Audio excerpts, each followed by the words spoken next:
So we're back. So it's as simple as that. Occasionally, there might be connectivity issues at my end, in which case I'll do that, but that doesn't happen a lot. I've got backup connections in place. So, a couple of things you can do to ensure that the connection is completely stable is shut down all other programs, especially ones on the internet, other than GoToMeeting. Can we take a few seconds to do that? Because every system that you're running on the internet is loading your bandwidth. And voice and data that we are broadcasting right now, you can see my screen and you can hear my voice. All of these are very heavy. GoToMeeting is a slow software, and Saturday mornings, a lot of people connected to the internet. So let's try and keep it as clear as possible. The second thing you can do is also shut other programs that are running, even the ones not on the internet. You won't really need any of them for the webinar itself. You should treat the webinar as if it were an actual classroom. Okay, so can everyone hear me completely clearly?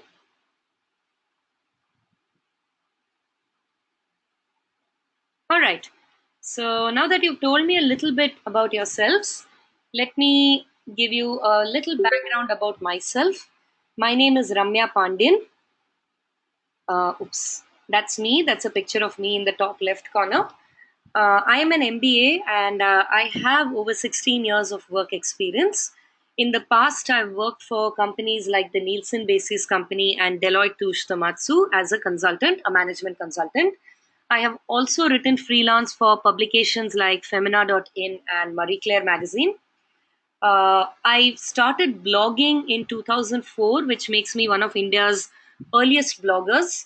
I still blog, and my experience in digital, I've seen the rise of all the major platforms in India, Facebook, Twitter, all of these. And we've come a really long way as an audience and as an industry. So I've set up the content team for an agency called Social Wavelength, which is one of India's biggest social media agencies. They are now a JW Thompson company called Miram India. I've contributed over 50 articles to Yahoo's microsite for Dove. I've consulted for digital startups like PriceBaba.com. And I've written for Asian Paint's internal teams for over 2 years. And that content has been turned into a book available for their internal employees as well.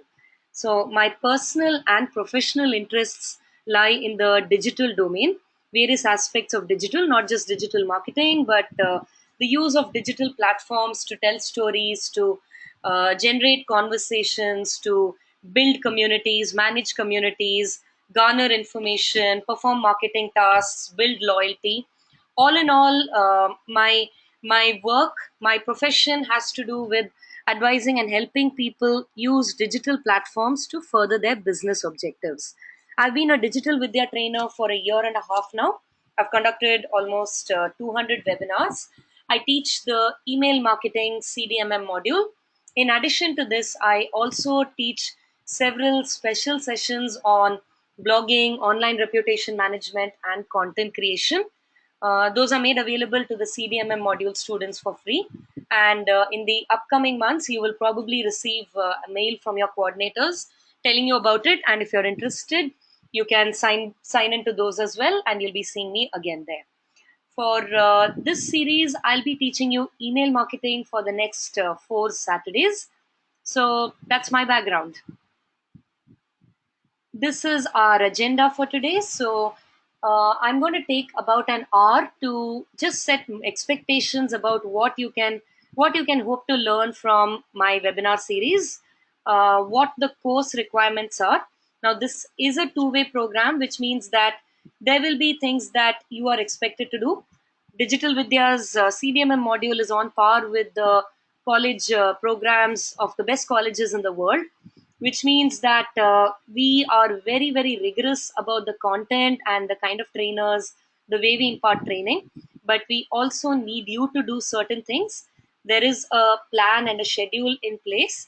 And if you're able to follow that, then I think you'll find that this module is very, very helpful for you. We've got also several resources available. So, a quick question: how many of you have seen the email from your coordinator detailing the webinar rules and requirements?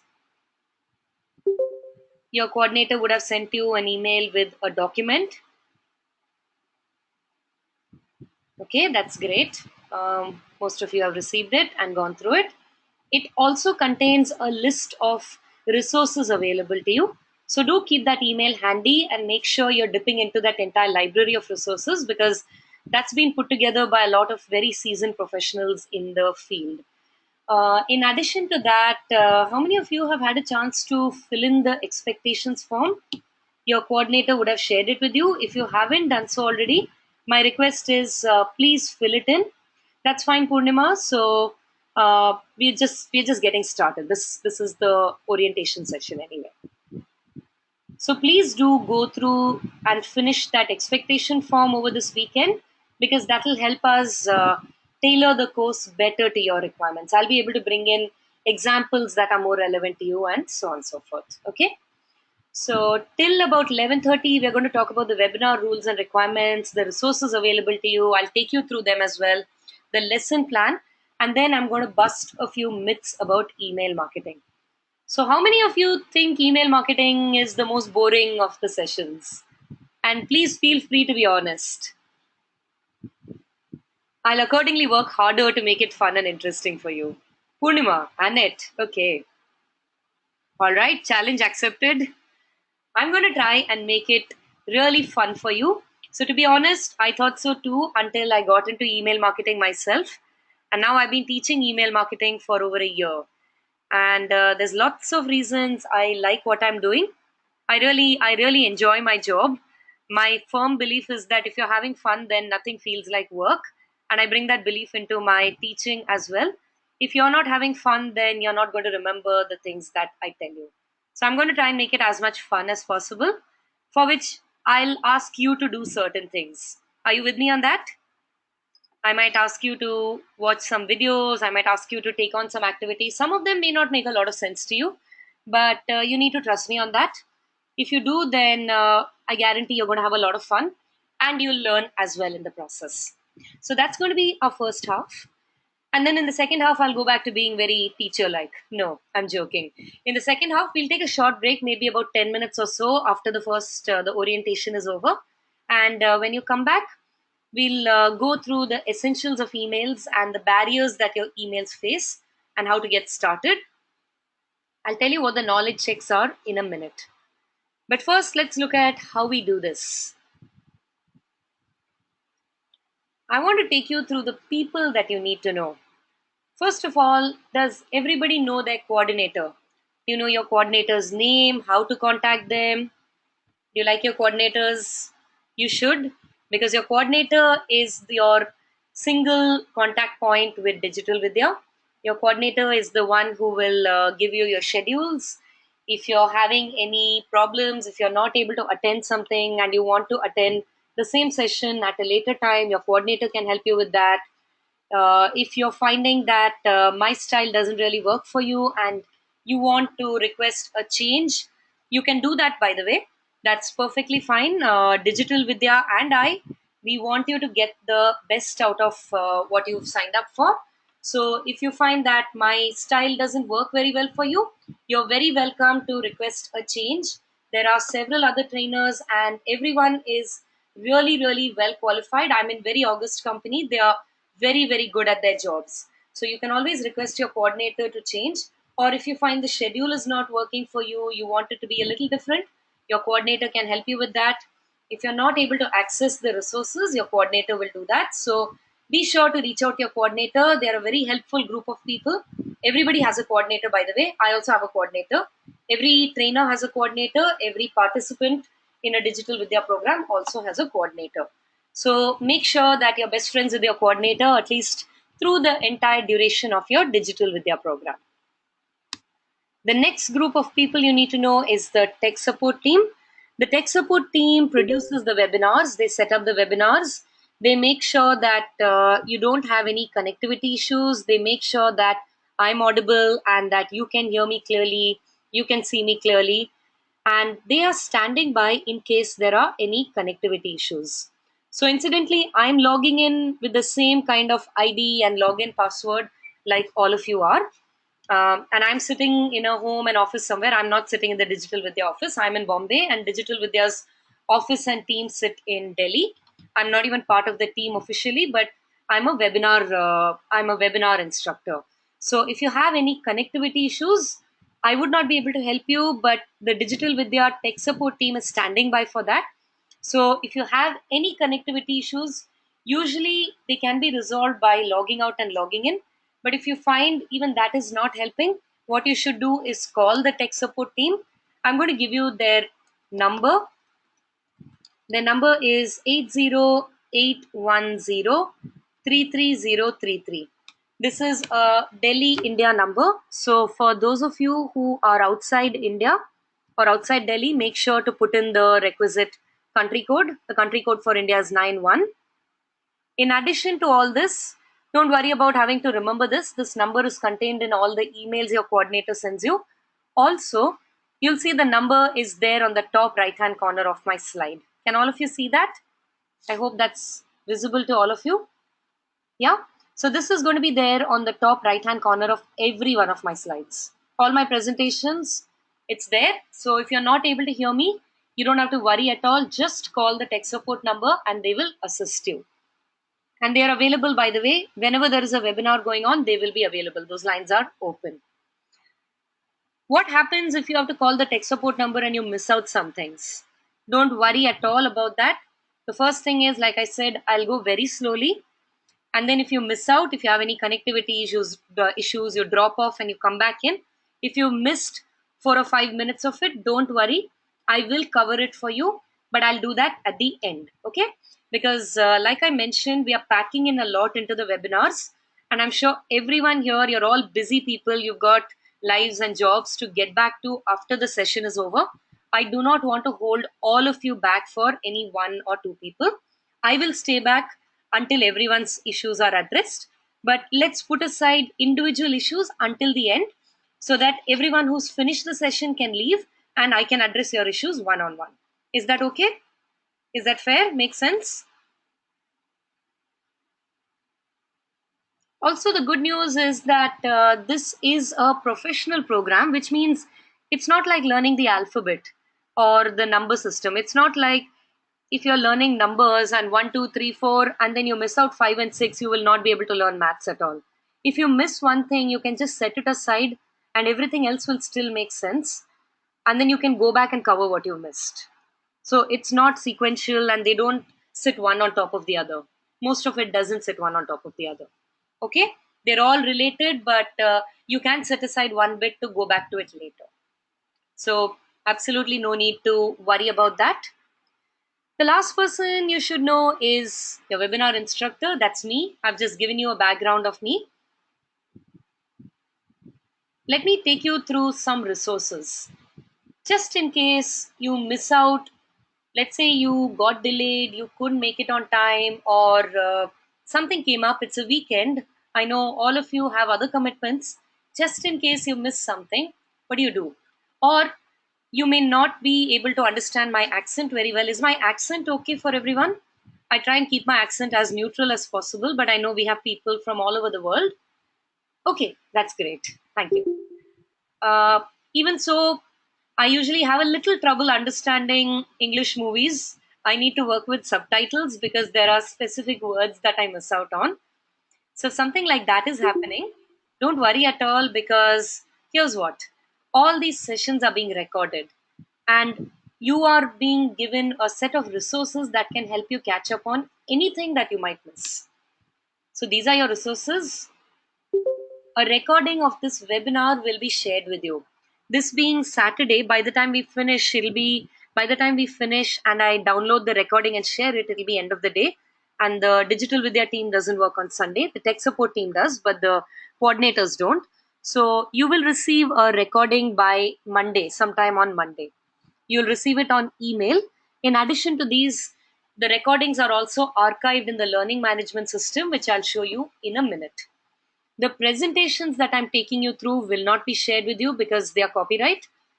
And also, most of my presentations will be links and pictures. I will be talking you through most of it because rather than having you read from a screen, I'd like you to engage with me. But here's the thing, everything that I'm teaching you has been made available in the form of notes and a downloadable presentation. I will show you where to download that as well. So, those are the reading notes on the LMS. Does everyone here know their login ID for the LMS? LMS stands for Digital Vidya Learning Management System. Is there anybody in the class who does not have their login for the LMS? Hmm, excellent. All of you already know. I'm going to take a minute and just jump into the LMS for a minute. I think this is great. All of you already know this, but just to quickly recap, just in case you hadn't realized this. This is what your LMS looks like. Sorry, Sumit, I couldn't understand that. If you have access to recordings, makes sense. If don't, share PPT. You're saying you don't need the PPT because you've got the recordings, right? Absolutely. But even then, there are still learning notes available. All the key points of what I'm telling you will be available in the notes. In between, I might have some links that I want to share with you. So what happens is on a daily basis, I do a lot of research, and whenever I come across an article or an email that I find interesting, I usually bring it to class to share it. It may not be updated in the notes, but I'll just give you a link and you can click on it and bookmark it and go and read it later. So lots of additional resources like that just to keep the course very contemporary and fresh. But the basic guidelines, all the important things that are there that don't change will be there in your notes. So this is what your LMS looks like when you log in. You can see all the courses you've registered for. This is the Certified Email Marketing Master Course.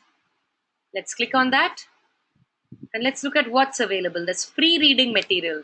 So all of you know how to get into the LMS. How many of you have already gone through this? Here's a simple guide to email marketing. Done already. That's excellent. If you haven't, don't worry about it. You have a weekend ahead of you. Don't get scared at 46 pages because it has things like diagrams and schematics. Not to worry, please make sure to, okay, feedback taken. I'll make sure to communicate that to the team.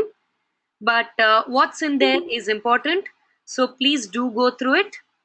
Keep in mind that some of the things may not seem very fun and interesting, but they're important.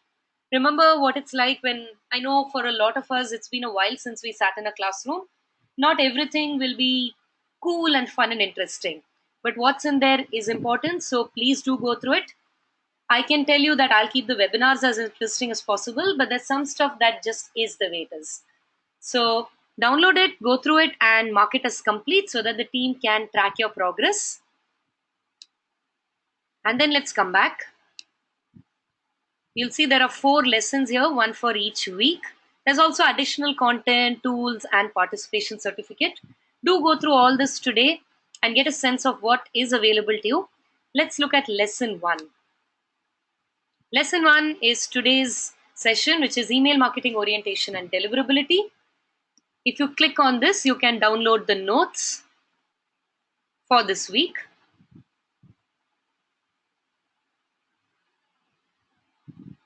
Okay. So you don't have to read it only on the LMS. You can actually download it and all right. So you can do this, download it and go through it. In addition to that, you'll notice the recordings are also listed here. You are the Saturday batch. You will be emailed the recording. But in addition to that, if you skip the email, miss the email, you can always go back to the LMS. You can also go and listen to the recordings of past sessions, those by other trainers, all of those. You can see it's archived all the way back to 18 January 2014. If you're interested, you can go back and look at it and see how email marketing has evolved, how we teach it has also evolved over time. You can also look at the Sunday batch, Tuesday and Thursday. Yes, I think so, Sumit. You can ask your coordinator about it. In any case, all of them link to private YouTube videos. So you can capture that link and keep it, and then you can access that later, even after your LMS credentials may expire or so on and so forth. Under that, you'll notice there's something called email marketing assignment. Let's go into that. So this is your assignment for the program. You don't have any exam or anything of that sort for email marketing, but there is an assignment that you're required to work on and complete. This assignment takes up about a month to do, which is why you have it under session 1.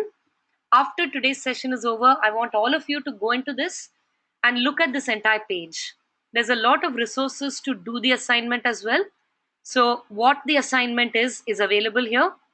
How to do it is available here, and the format in which we want you to submit it, because yes, this assignment needs to be submitted.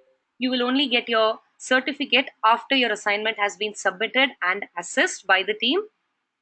Once you finish your assignment, you upload it here, choose and upload over here. Once you've uploaded it, you need to submit it by within a month. And Annette, even if you take longer than that, that's fine. But keep in mind that you will not get your certificate until it's uploaded and checked. So if for some reason you get delayed and you're only able to do the assignment a month later, that's fine. You can speak to your coordinator about it, but your certificate will be pending until your assignment is submitted and corrected. Clear?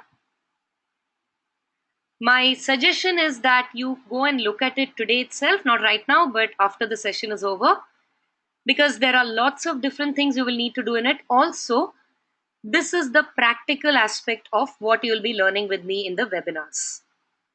Okay, quite a few people have said that they want it to be more practical. So this is the practicals. Everything that you're learning in the Saturday webinar, you'll see all of them, a chance to apply all of them in the assignment. The assignment has been designed to take into account everything that you're learning in the webinars. Okay, so today if you open the assignment, there may be things that don't make a lot of sense to you, which means you'll have very specific questions for next Saturday, which has been anticipated, and we'll be able to address those in the webinar as well as in the Q&A. Let's go back. Once you complete this, you'll mark it as complete and go on to lesson 2. Lesson 2 similarly has the presentation and the recordings, and then you mark it as complete. Lesson 3 has the same, and so does lesson 4. So your assignment is visible under lesson 1. Now what do you do if you have any questions during the week? Let's say you get stuck somewhere. How can you get help on that? Do you have to wait till next Saturday? The answer is no. What you can do is scroll up and go into this thing called discussion forums. The discussion forums are like chat rooms for the Digital Vidya community. And the community is all of you, the participants, as well as the trainers and the Digital Vidya support teams. So you can see there are different themed topics. Let's go into email marketing. A lot of the major questions that get asked have already been asked. You'll see threads on that. Use those threads to help you understand more. But if you don't see the specific problem you're having, you can scroll down and leave your question right here. You'll get a response to it within 24 to 48 hours. It might be 48 hours if you post it on a Saturday night, because the team again takes a break on Sunday. But there's an entire team that looks at this, by the way. It's not just me. It's all the trainers and everyone else at Digital Vidya as well. So you could very well get your answers from other professionals as well, which I think you'll agree only diversifies your knowledge, gives you a broader access to different professionals and their experiences. So you can post your query here, and you'll get a response to it. I'm sorry, my voice skipped for a minute. Can all of you hear me? All right, so that's the discussion forums. Let's jump right back. So those are your resources. Let's look at what's going to happen in the webinars.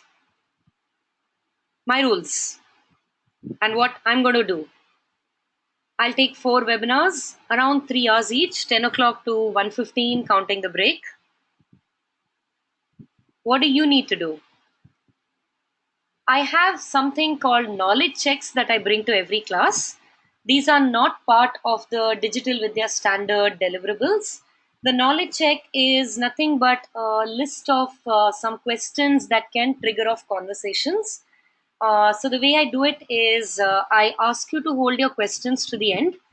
Where possible, I will address your questions, but to make sure it's going in the flow and I don't lose the thread of thought, and the others also don't have to wait, I usually ask participants to hold their questions to the end where we can have an interactive session. So I'm going to try and finish today's session by 1 o'clock itself. So 1 to 1:15, we can have an interactive session. You can ask me questions, or if you're not quite sure what to ask, you're still feeling a little, I don't think I really understand it, but I don't know what to ask. I've got the questions there in place just to trigger off some thoughts for you. Some of those will be memory checks, some of those will be, have you considered this from a case study point of view? So this is not compulsory. This is just there. This is an additional resource that I make available to my students. There are two such ones for every single session. We'll see if there is time. If you don't have questions, then we'll take that on. Otherwise, we can jump right into your questions and your interactions with me. We can tailor it as per what the class wants. Feedback is something that Digital Vidya takes very seriously because we address participants from all over the world, which means you have different requirements. And we have trainers also who come from very different backgrounds. We want to make sure that you're getting the best out of this, that suits you in the best possible manner. So, towards the end of every session, maybe when we still got about 10 minutes to go, I will give you a link where you will be requested to leave feedback about that day's session. Please feel free to be honest. My request, sincere request, is to be as honest as you can because that helps us help you better. So, if there's something that you think should have been addressed, if there is something that you think could be included, if you think there is a different way in something that something could be done, please feel free to bring it up there and we'll try our best to address it. I will be looking at it, but also the Digital Vidya team will be looking at it. So, if you have any concern, you can share it there as well, in addition to speaking to your coordinator. And let's understand, let's please agree on this. I'm not going to force you to leave feedback, but if you leave feedback, it'll help me do my job better. So that only helps you, right? So, can we agree this is a two-way process? You leave feedback, and I'll bring my best to this. Okay, great. What do the two of us do together? We have an interactive session at the end. So, to be very honest, my preference would be when I take classes in the real world, I usually like people to talk quite a bit during the session. That is really my preference because this is a professional subject, and I think all of us learn when we interact. But given that this happens on the internet, if I unmute all of you and I say, everyone jump in when you have a thought, it'll be very chaotic, very difficult to manage, and you can be sure that I will get disconnected at least 5 times. So, given the constraints of the medium, we do have to actually compartmentalize it this way. I wish there was a better way to do it, but I promise you I'll not talk as much during the interaction. You can bring up whatever thoughts you have, any case studies you have, any thoughts you have, any questions you have. I'll set aside time for every webinar so you can do that. If you prefer to speak rather than exactly at the end, no, Deepak, because there is a lot to do. So the only option will be to cut out some of the things. Then we can have an interactive session. Then that means you won't learn some of those things. You'll have to address those on your own, right? So because there's actually a whole lot to email marketing. You'll see as we go along. So yeah, that's really that as far as the rules are going. If you prefer to talk rather than type, I can unmute you as well in the end. So Sandeep, that's fine, but the chat window really scrolls very fast. I might miss out on one of the questions. So I actually have a solution to that. If you have a question, make a note of it. Just make a note of it and bring it up in the end. I don't want you to forget the questions either. But I think you'll be able to remember a question that you have. It's a 3 hour session. Yes, I'll definitely give you time, but not in the middle of the session. See, because understand that different people will have different questions. And there are 20 people in this class. If I stop right now to explain, let's say I stop right now to explain how the LMS works, whereas 19 of you already understand that, that will take up 3 minutes. And if we keep doing that, 3 times 60 is 1 hour. We'll all be here till 2:30, 2:30 India time. That won't be very efficient for you either, right? You don't need to stay back for the remaining questions, but we can address the questions at the end. Does that make sense, Sandeep? Yeah. Do make a note of the questions. I'm glad Sandeep brought that up because I forgot to mention that. When you have a question, please make a note of it and please don't leave immediately. Uh, it doesn't feel very good because it's like as if you're sitting in a room and you just got up and walked out without even saying bye. I really want to give you time for the Q&A, and keep in mind the Q&A helps everybody. Even if you think you understood everything, somebody might bring up a question that really helps you that you didn't think of. So do stay for the Q&A, the interactive session. If you can't write your question down fast enough, what you can do is make a note of the slide number. I'm revolving my cursor around the bottom right. Can you see the slide number? All my slides have a slide number. If you would like me to repeat something or have a question around this slide, just make a note of the slide number. And in the interactive session, I'll jump back and that should trigger off what your question was. Fair? Okay, so that's a lot of things that I'm telling you to do and keep in mind. There's plenty of things that you will need to do on your own as well. What are you going to do during the week, right? I only get to say this to you on Saturdays. So, here are some things that you absolutely need to do. Please don't make the mistake of assuming that this program is only about the webinars. The webinars are maybe 1/10 of the entire program. You will only really get the program if you do all the self work that has been designed for you as well. Yes, Sumit, absolutely. That's why the forums have been designed. So, your self work, this is your self work. Please make sure to read the LMS notes. Even if you've really gotten each session, please read it during the week. You're the Saturday batch, which means that you have an entire week before the next session comes up. I know all of you must be busy people because you're all professionals, but make time to read the notes. Watch the webinar videos, and I will say this even if you understood and attended everything. I'd say maybe around Tuesday or Wednesday, watch the video again. Set aside 3 hours and go through it just to revise everything.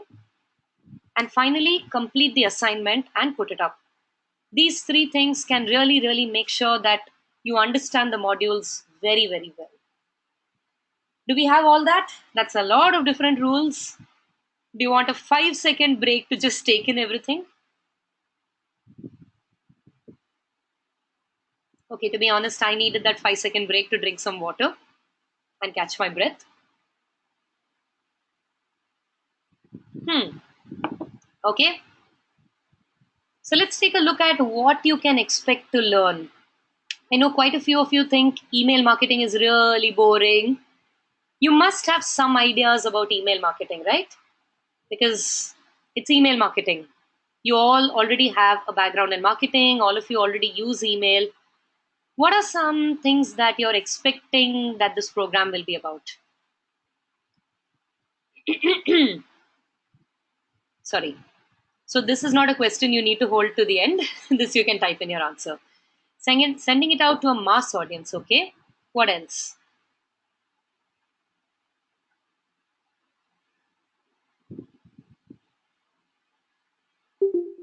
How to engage, to be able to improve conversions. Does anybody know any keywords or buzzwords that you've heard around email marketing? How to make effective communication, improve content, capture recipient's mind, communicating to target audience so he or she engages with the brand. Sumit says, I delete 90% of emails. Email analytics, sending emails to potential consumers. Sumit says, I don't read. Okay, read the emails. Okay, I'm just getting a sense of your mental landscape when it comes to email. Let me share with you our plan for what's going to get covered in each session. Okay, before we go into that, does everybody know what jargon is? Have all of you heard the term jargon? Okay, I'm going to ask Google what jargon is. This is jargon, not jargon.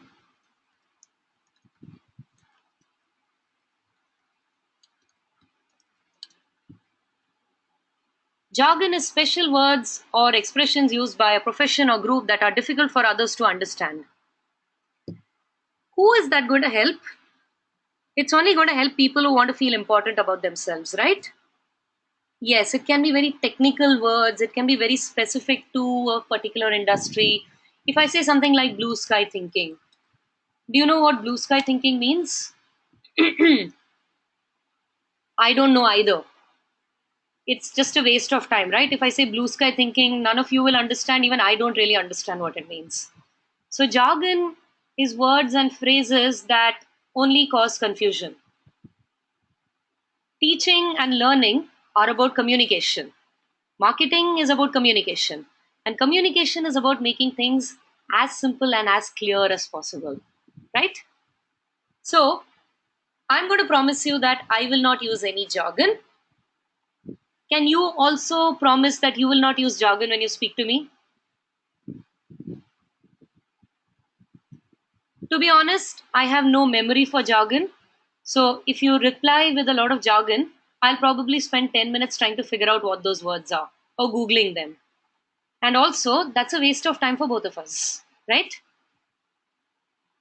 I find one thing that really helps me as a writer, as a marketer, as a communicator is to think about how would I explain this to a 10-year-old and a 10-year-old who is not very smart. Feel free to treat me like that 10-year-old who is not very smart.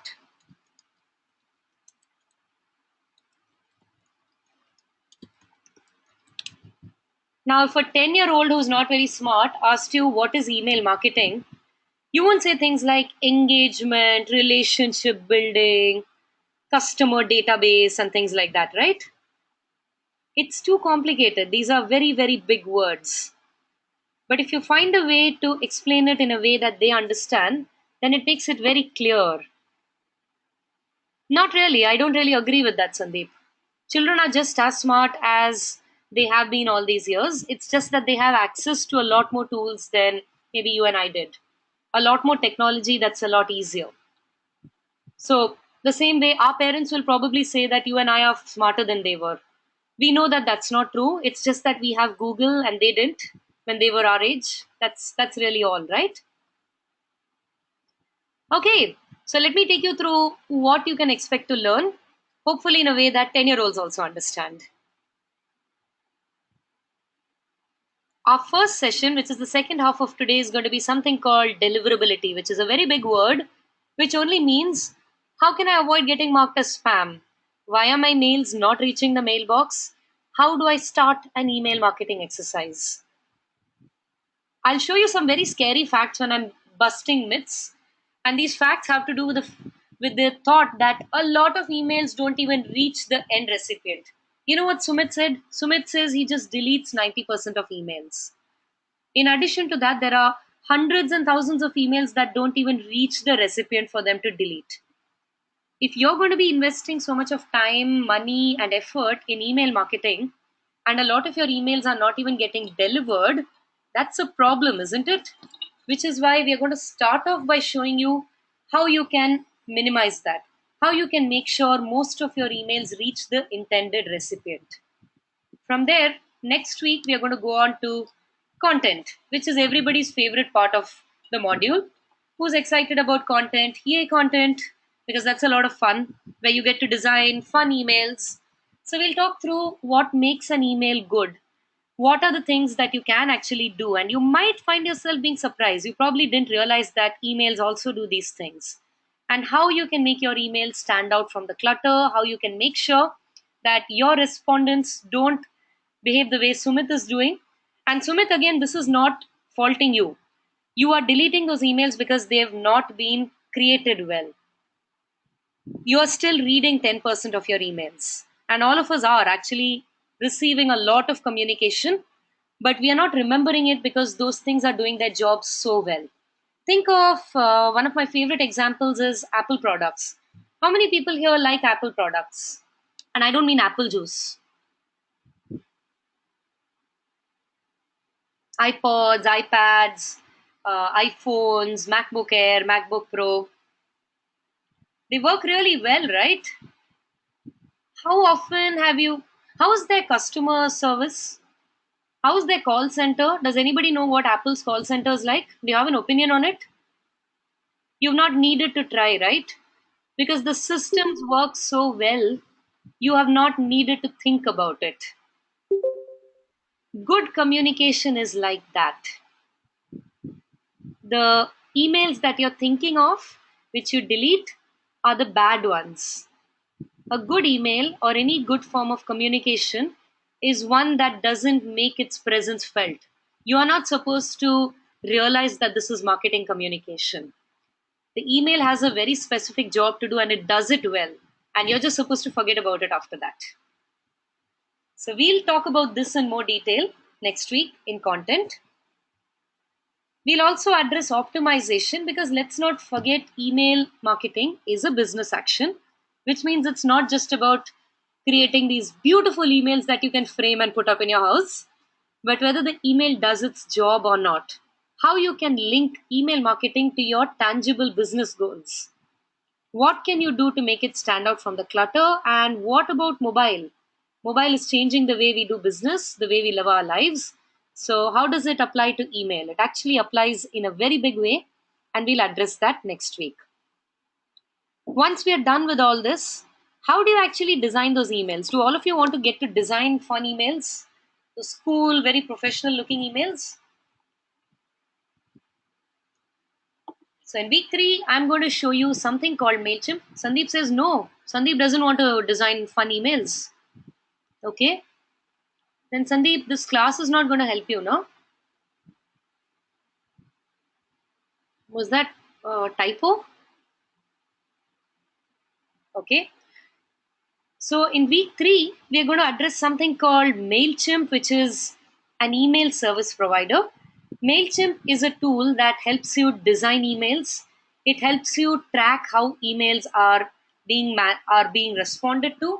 It also helps you manage database well. And it does all of these in a lot of really fun ways. MailChimp is the most popular email service provider in the world. There are several others, but if you understand how MailChimp works, you should be able to navigate your way through whichever tool you choose.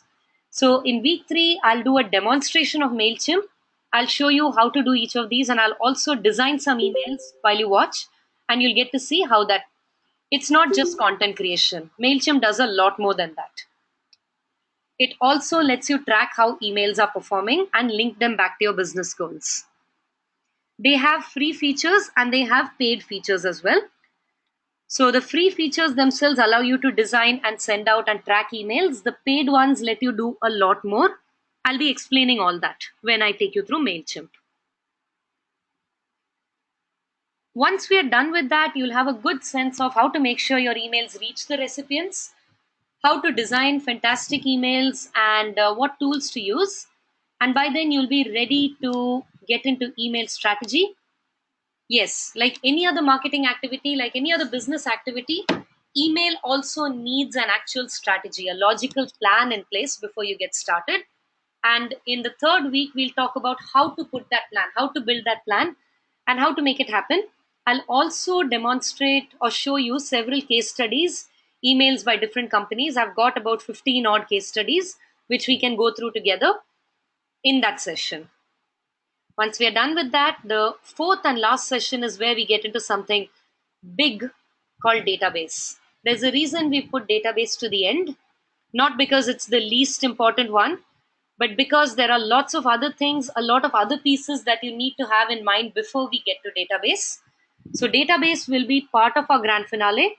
We'll talk about what is a database, how you can use it, how you can build it, how you can use your database as a roadmap for your strategy, how you can do segmentation and targeting, which are very important marketing activities.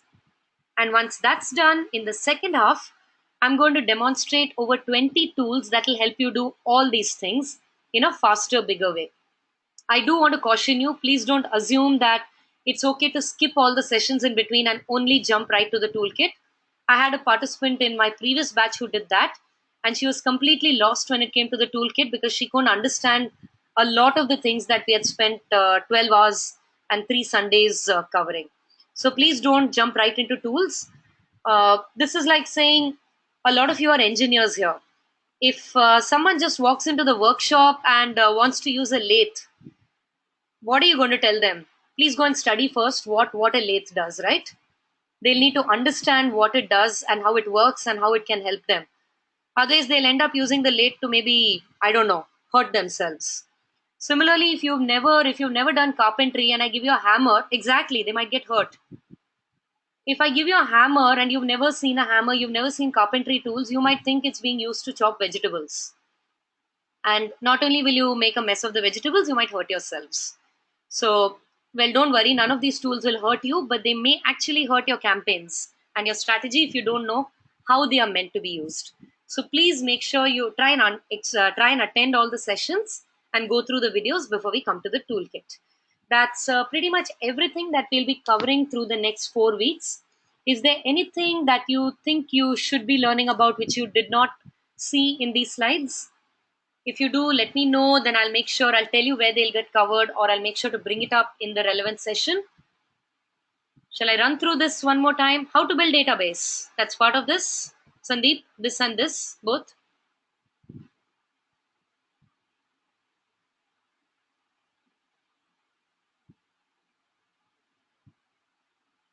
Clear? Does everybody know, understand what you're going to be getting out of this? Is everyone happy with this program, or do you think there should also be free ice creams? Nobody likes ice cream. Okay. Free ice creams? Yes. Okay. I will place that request to Digital Vidya and see what they think about it. Okay. I know, right? It's very hot here in Bombay. I don't know how it is in other places, but okay. So I'm going to give you a break from listening to my voice and ask you to watch this one video. I'm not going to live stream the video because the connection might drop. That'll be part of session 3, Deepak. Please take 2 minutes, go and watch this, and come back and tell me when you're done.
Okay, so is that everyone done?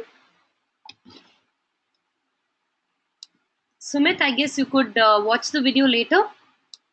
think I think you got the link a little late, but you can watch the video later. I hope everyone's back. Okay, so email marketing. Are we ready to bust a few myths?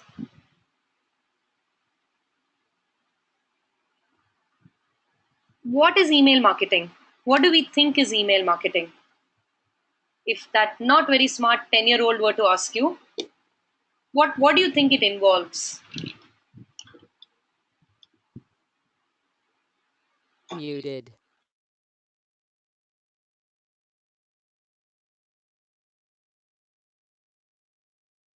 Unmuted. Communicating to customers through email. Absolutely, that's actually correct. I don't have any myth to bust over there. Here's what happens though. How many of us feel this way? That's true, Sandeep. All of us, right? We are being bombarded by so many marketing messages, not just on email, but on SMS, on phone calls, on television, all over the internet, hoardings, banners, radio, TV, everything. Too many things. So, what do marketers do in order to get their message across? They shout louder, bigger advertisements, longer advertisements, more hoardings, more platforms. Is that actually helping?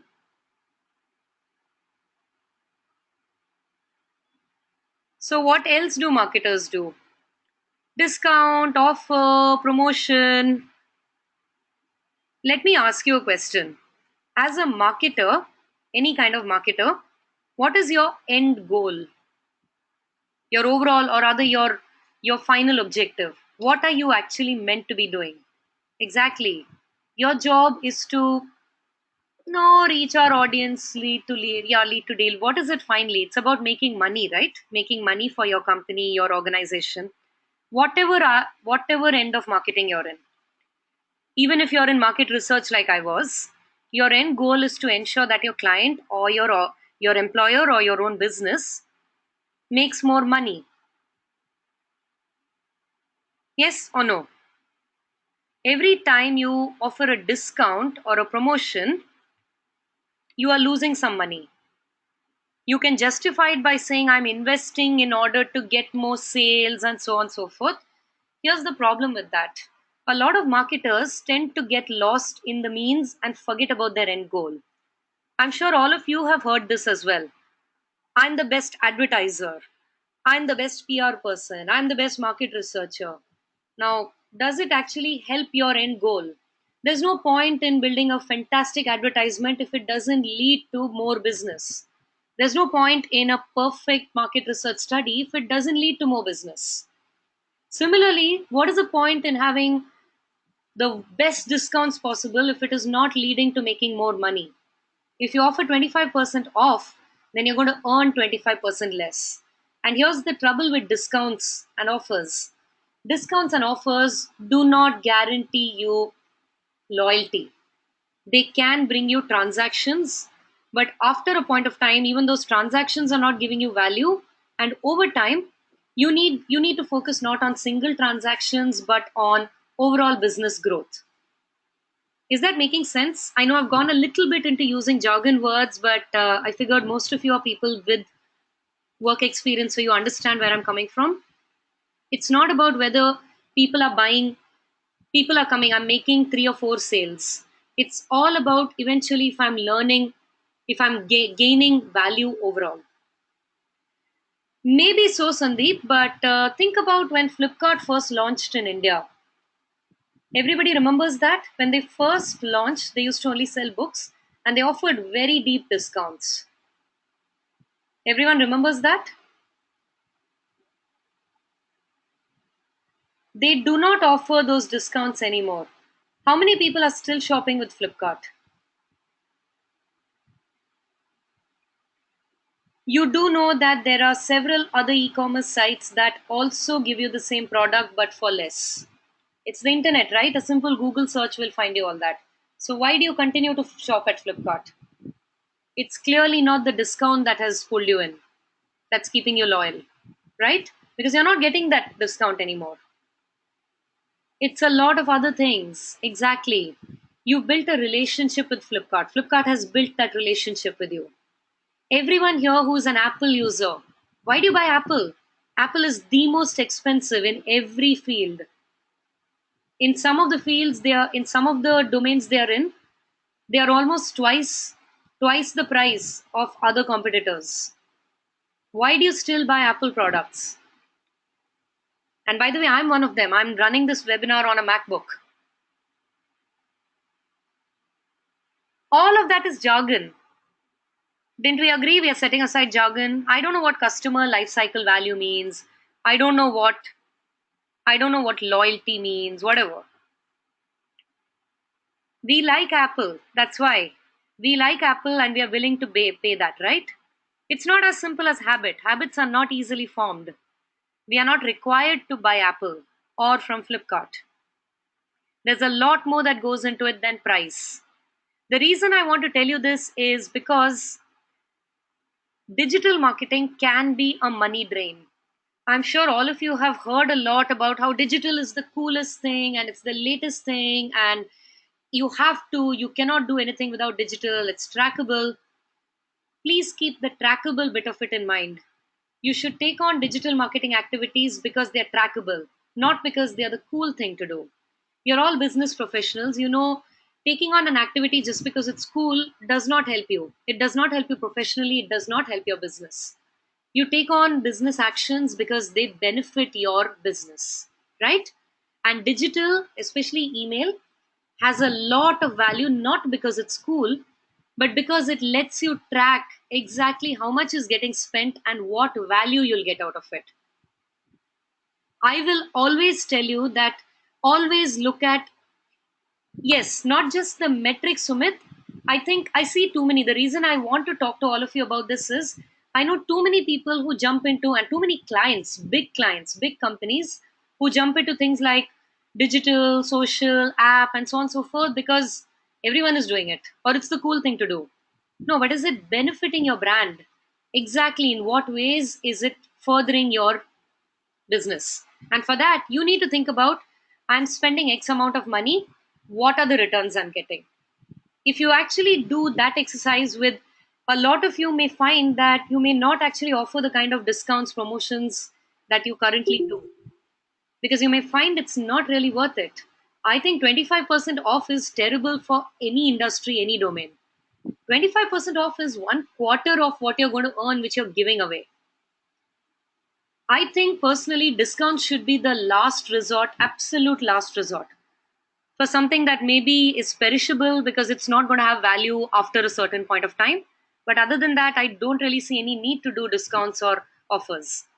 Because I'm going to assume if the marketer is starting off by offering discounts, then they've not done their homework. They don't want to do their work. Their job is not to spend money, their job is to earn money, right? And there's a lot of things that good marketers do without bribing customers to buy from them. A discount is a bribe. You can get transactions, but you're not going to get loyalty.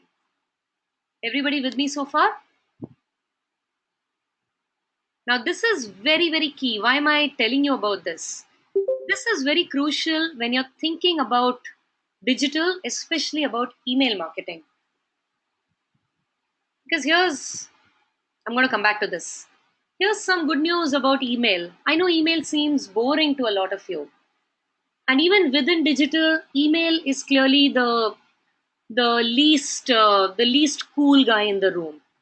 Not so cool, that nerdy guy standing in the back of the room. Let's think about digital technologies for a minute. Social media is less than 10 years old. Social media as an industry. Search as a business function is about 12 odd years old. Website optimization is about maybe 15 years old. Anybody know how old email is? Email has been around since the advent of the internet. Email is more than 25 years old. Email is the oldest of all the digital communication technologies. Right? Now, here's what makes it cool. Because it's the oldest, we tend to assume that it's the most boring. But with the newer technologies, those of us in the field are still trying to figure out everything that's possible. And here's the thing, I'm not partial to email. I'm actually a content person and I came up the social media route.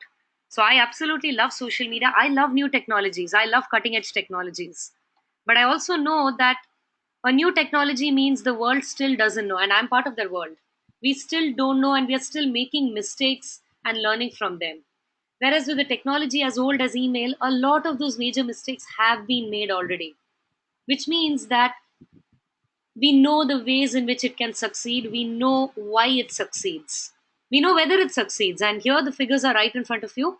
For every $1 you spend, you average this much in return. Email has been proven to be good at all these business activities in tangible, measurable ways. Won't you say that's interesting for a marketer? If I give you two tools, one of which looks very cool, but there's no guarantee of whether it'll work or not, and the other one is not gift wrapped very nicely, but it's guaranteed to work, which one will you choose? Those numbers might change a little bit in India, but they're not completely off, Sandeep. The second one, right? And that's email for you. In your entire digital marketing toolkit, that's email. It's the surest of the entire lot. Clear? I want you to take a minute and visit this website. You'll see what I want you to look at. Go and look at the website and come back and tell me when you're done.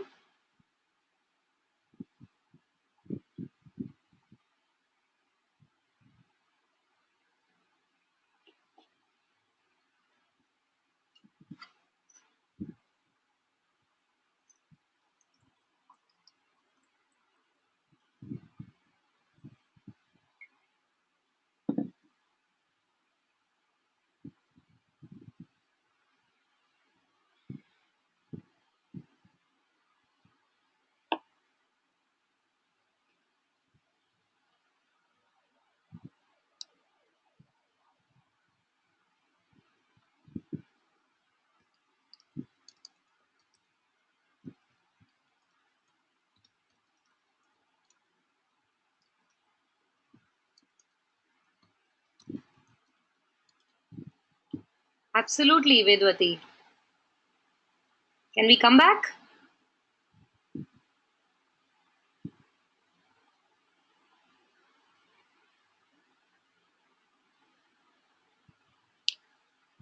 Are those numbers a little shocking? By the time I finish saying this sentence, the number of emails getting sent will probably have jumped up by a million.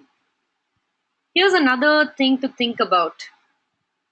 What is the first thing that people do when they come onto the internet for the first time? If any of you have ever had the experience of helping your mother or father or a grandparent or a uncle or aunt get onto the internet, no, the first thing that you do when you bring someone to the internet, set up an email address, right? Your email address is like your home on the internet.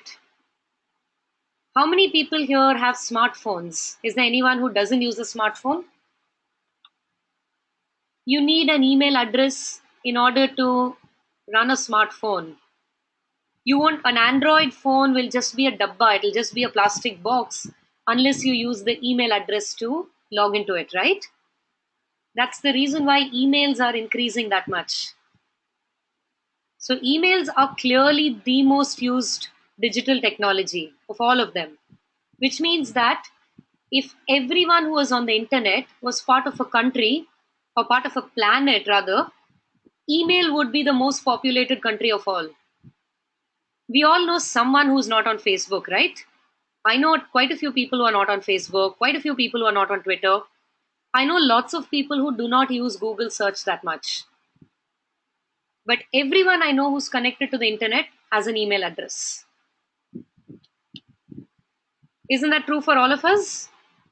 Every digitally connected person we know has an email address, which means as marketers, we are constantly interested in where most people are going, right? That's reason number two for us to be very interested in email. Email is not only the most prolific of the digital technologies, being the oldest, It's also the one in which which has reached the most level of maturity, not only in terms of numbers, but in terms of usage as well. There is so much possible on email, which you may not have considered so far. The technology is very, very sophisticated. We all know that the newer platforms face a lot of downtimes, right? It takes up a lot of news. Facebook went through a downtime, Google had outage, and so on and so forth. When was the last time you had a problem with email? I'm not saying email is completely free of problems. It is digital, and digital as a technology itself, and overall technology itself, is still new to our world. It's only a generation old, it's about as old as many of us. But still, email is the one that has the fewest problems because it's already had time to iron out those. Which brings us to, let me show you two emails. Do these look like good marketing emails to you? Are these the kind of marketing emails you've seen? Would you like to learn how to design emails like these? Okay, so Sandeep, you're not answering my questions, but you're contradicting a lot. I'm saying I'm happy to listen to your opposing thoughts, but you need to also participate with me because otherwise I have sent you a few private messages and you've not responded. It'll really help if you participate in the class by telling me exactly why you think. Otherwise, it's just throwing off the class.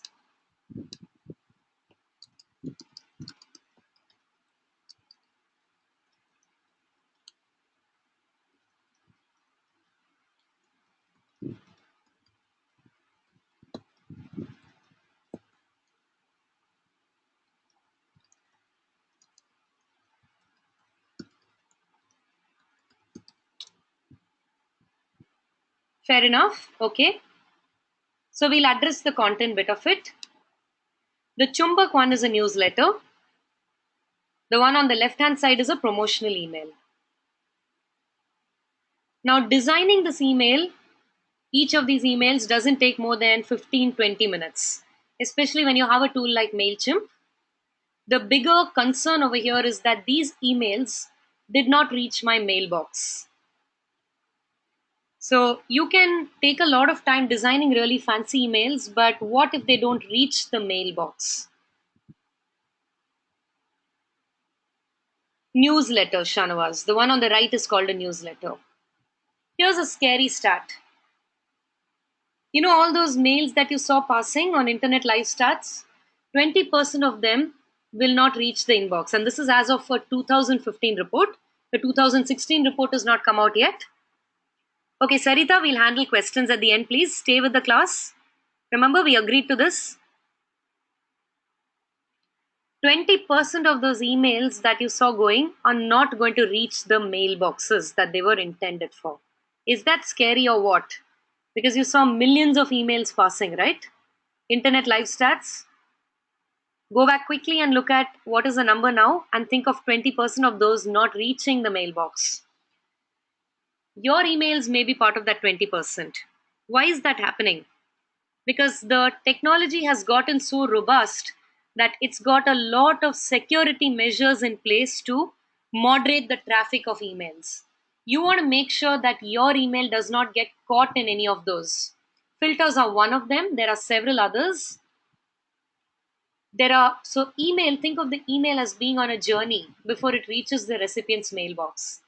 This road is now such a populated road, it's the national highway, which means that there are lots of different checks and barriers in place. You need to make sure that no, a server is not a barrier. Okay, let's not throw words until we know what they mean. Let's understand what is being said. There are lots of barriers in the way of your email reaching the end recipient. You need to understand what these barriers are so you can make sure to make it past all these barriers. Here's another example of an email. How many of you would open and respond to an email like this?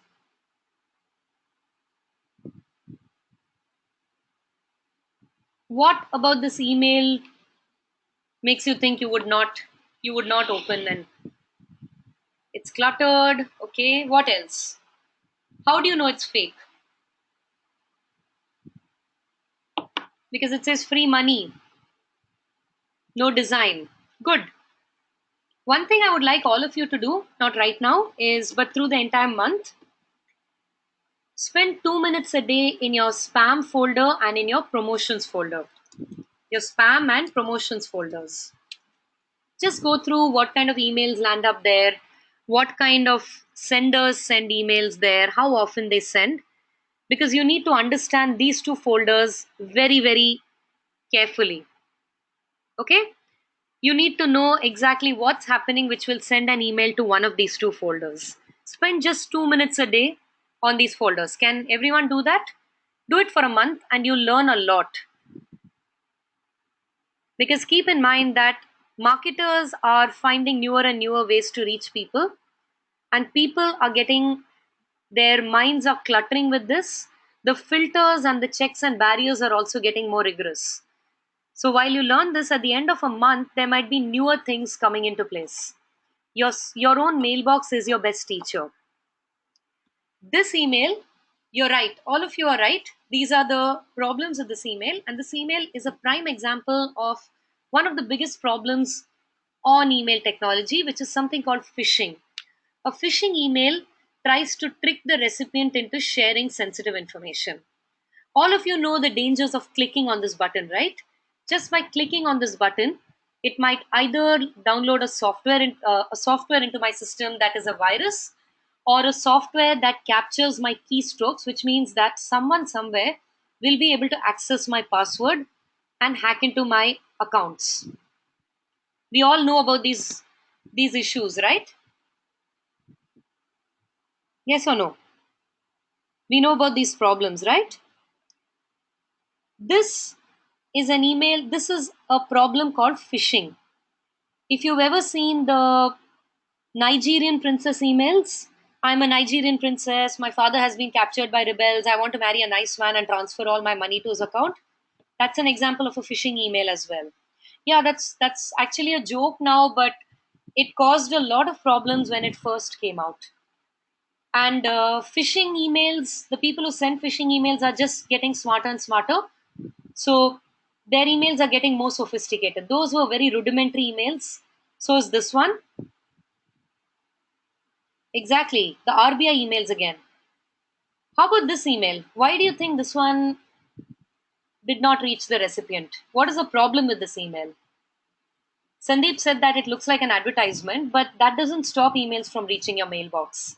If you go into your promotions folder, you'll see emails that are advertisements.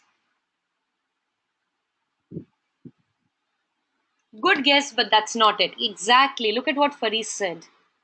Look at who sent this email. It says ICICI Lombard, but the email address says support@efashionguru.com.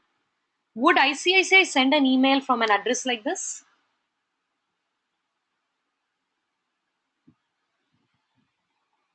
It won't, right? Clearly, someone else has sent it and made it look like ICICI. This is really easy to do. Anyone can download from the site the ICICI Lombard email address or the logo and put it in and put these pretty pictures. And if you had not been careful, you might have fallen for the scam. This might not take you to the website, but actually a problematic URL which could download things onto your machine. So, this is an example of email spoofing, which means emails from a forged sender address. When the sender is pretending to be someone else. The RBI email that someone just mentioned, that's, I think Purnima mentioned that. The Coca Cola lottery emails, these are all email spoofing. So, these barriers are in place to protect recipients from things like these. Now, you may think that I don't intend to extract money from people in unethical ways, and I'm not going to pretend to be someone else, so why should I get caught? The first thing is, firstly, these checks and barriers are very rigorous, so you might get caught by mistake in these. The second thing is, there's a whole lot of other things also that these barriers catch. Spam is one of the biggest bad words on the internet. And spam is anything that is irrelevant to the customer. It's not just spoofing and phishing emails that get counted as spam. It's a whole lot of other things, and for that, Here's something that you can read later. You'll be interested in knowing that one third of all spam mails are actually advertising messages. This brings us to how do we do our job as marketers if our messages are going to be seen as spam? This means that we need to address what is seen as spam and make sure that we don't get called spam, right? Yes or no? Don't read that article now, just click on it so you can read it later. You can bookmark it to read later. Here are some things that you may have been doing without realizing that these are problematic activities. And you may actually be getting stopped by these checks and barriers already. How many of you think it's okay to go and pick up email addresses that are there on the internet from places like these and mail them?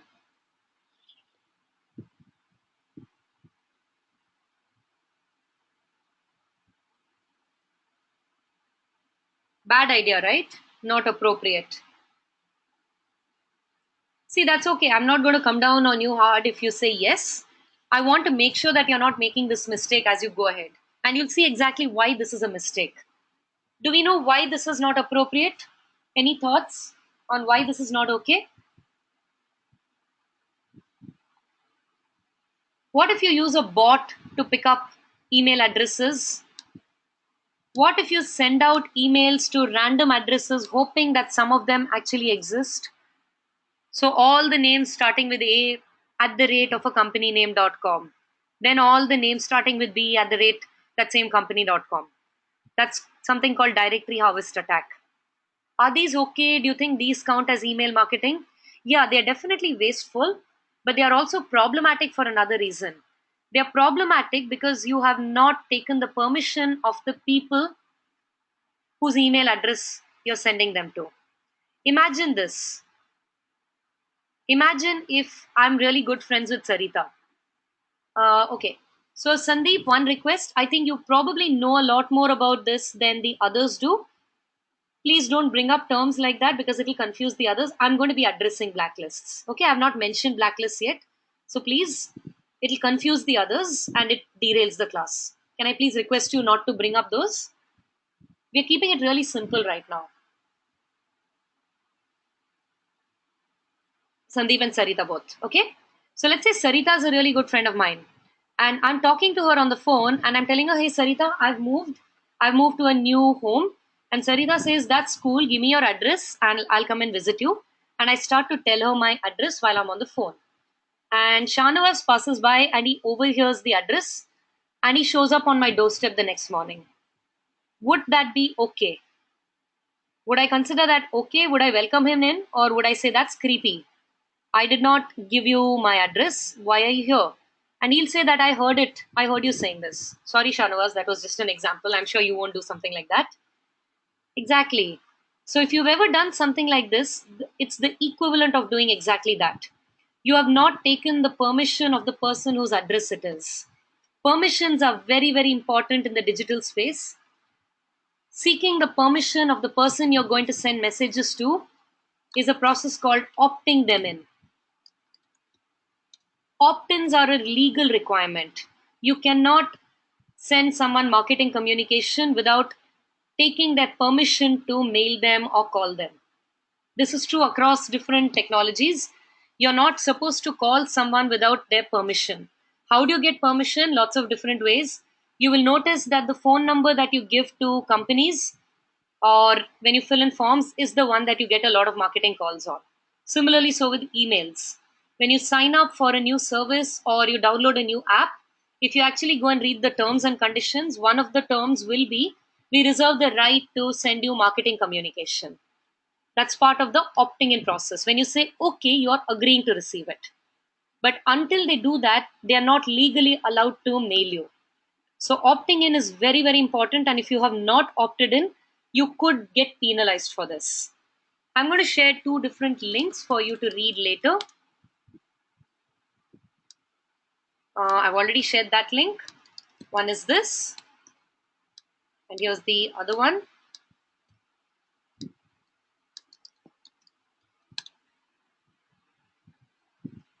So, all in all, email marketing is none of these things. It's not about bombing random addresses with a single email because that is bulk mailing. Bulk mailing is different from email marketing. Bulk mailing just has to do with taking one email and throwing it out to random email addresses. That's not going to get you a lot of results. All those results that you were promised, that $44 to every dollar you spend, none of those are happening because of bulk mailing. They are happening because email marketing is being done in the right way, which means that it's ethical and it uses permissions, it takes permissions. None of these are email marketing. Does everybody know what cold calling is, or do I need to explain that?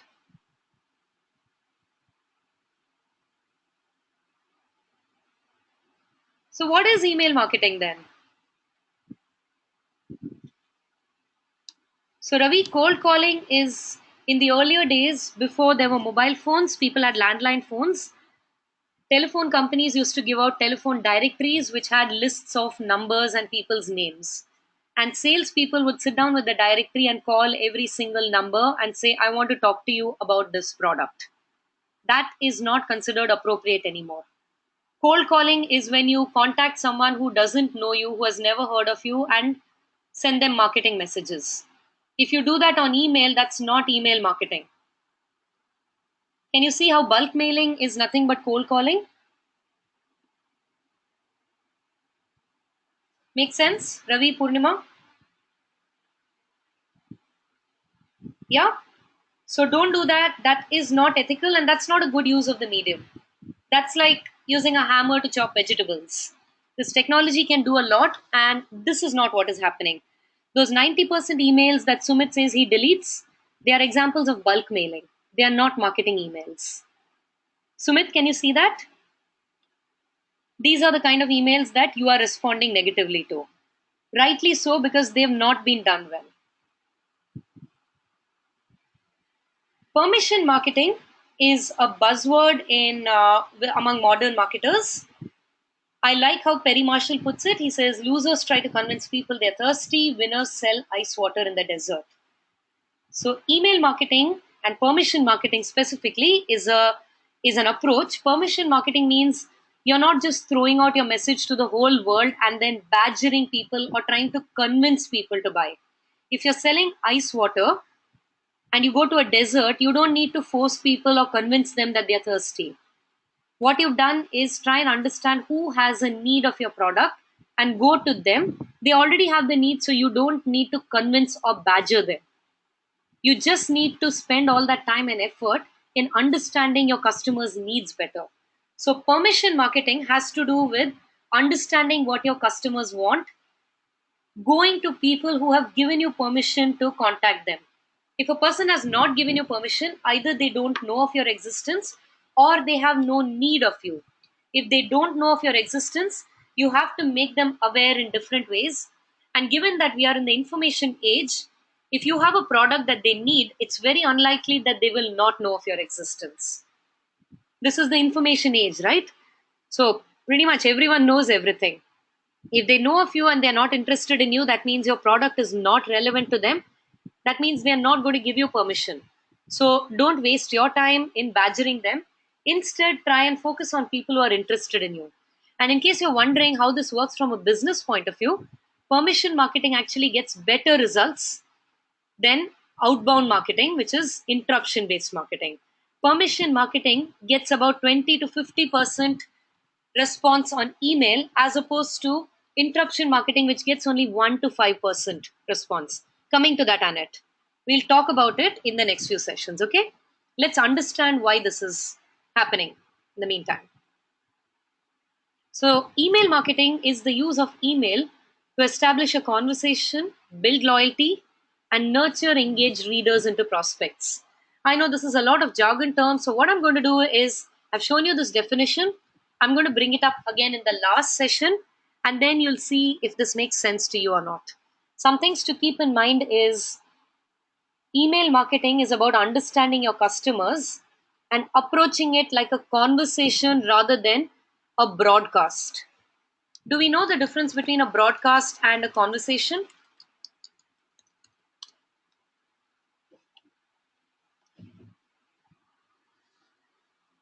Exactly. A broadcast is one way.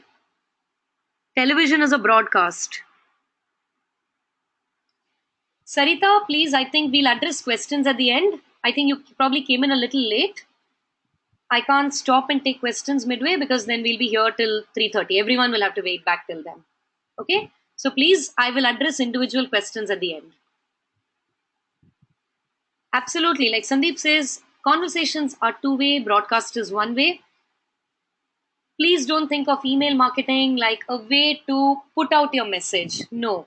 Email marketing is a way for you to engage people and get started with conversations with them, which can lead to relationships. We'll look at exactly how this gets done over the course of the next few sessions.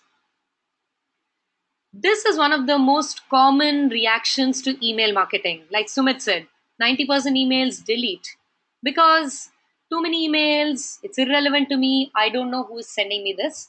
And we are going to address exactly this, which means we are going to spend some time thinking about why do customers behave this way? Why are they reacting this way? And what can we do to get around this? Let's take a quick minute and think about database. A database is not just a list of email addresses. A database is a lot more. It's a picture of your audience. It's all these things which will help you understand your audience better and create email campaigns that they will respond to much better. But before that, we need to make sure our emails reach the audience. And this is how most of these systems are. They are that rigorous, which means we've got to figure out what these systems are and how we can make sure not to get caught in that.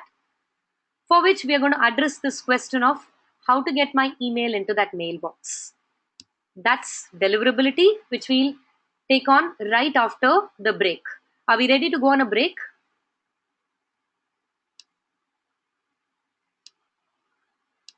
Shall we say 10 minutes? Can we be back in 10 minutes, please? Because the later we come back, the longer the session will take. Okay. So my clock says 11:41. Can we be back by 11:51? Yes. Thank you.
Are we ready? Shall we start?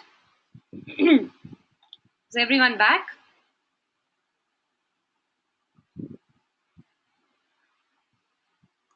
Okay, thank you. Let's get started. So, we're going to talk about where your emails can get stopped and how you can ensure that they go through. This is what your mailbox looks like, right? Our first challenge is making sure that you're getting into the mailbox at least, which is deliverability. Can all of you hear me clearly? And is my screen visible to everyone? Okay. And I hope everyone's back. I'm just doing a quick roundup.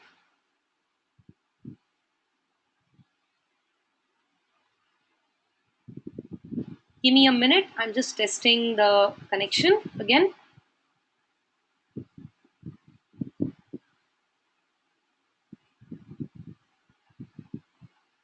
Okay. So let's start off by understanding exactly how this process of email works. What do you do when you want to send an email? Let's say you have to send an email to your coordinator. What do you do?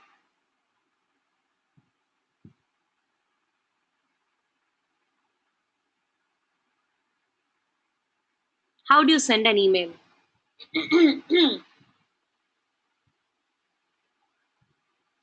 Let's take it step by step. Simple steps. Let's say you're talking to someone who doesn't know email at all. You'll have to sign into your address mailbox, no? First, log in first, exactly. Then,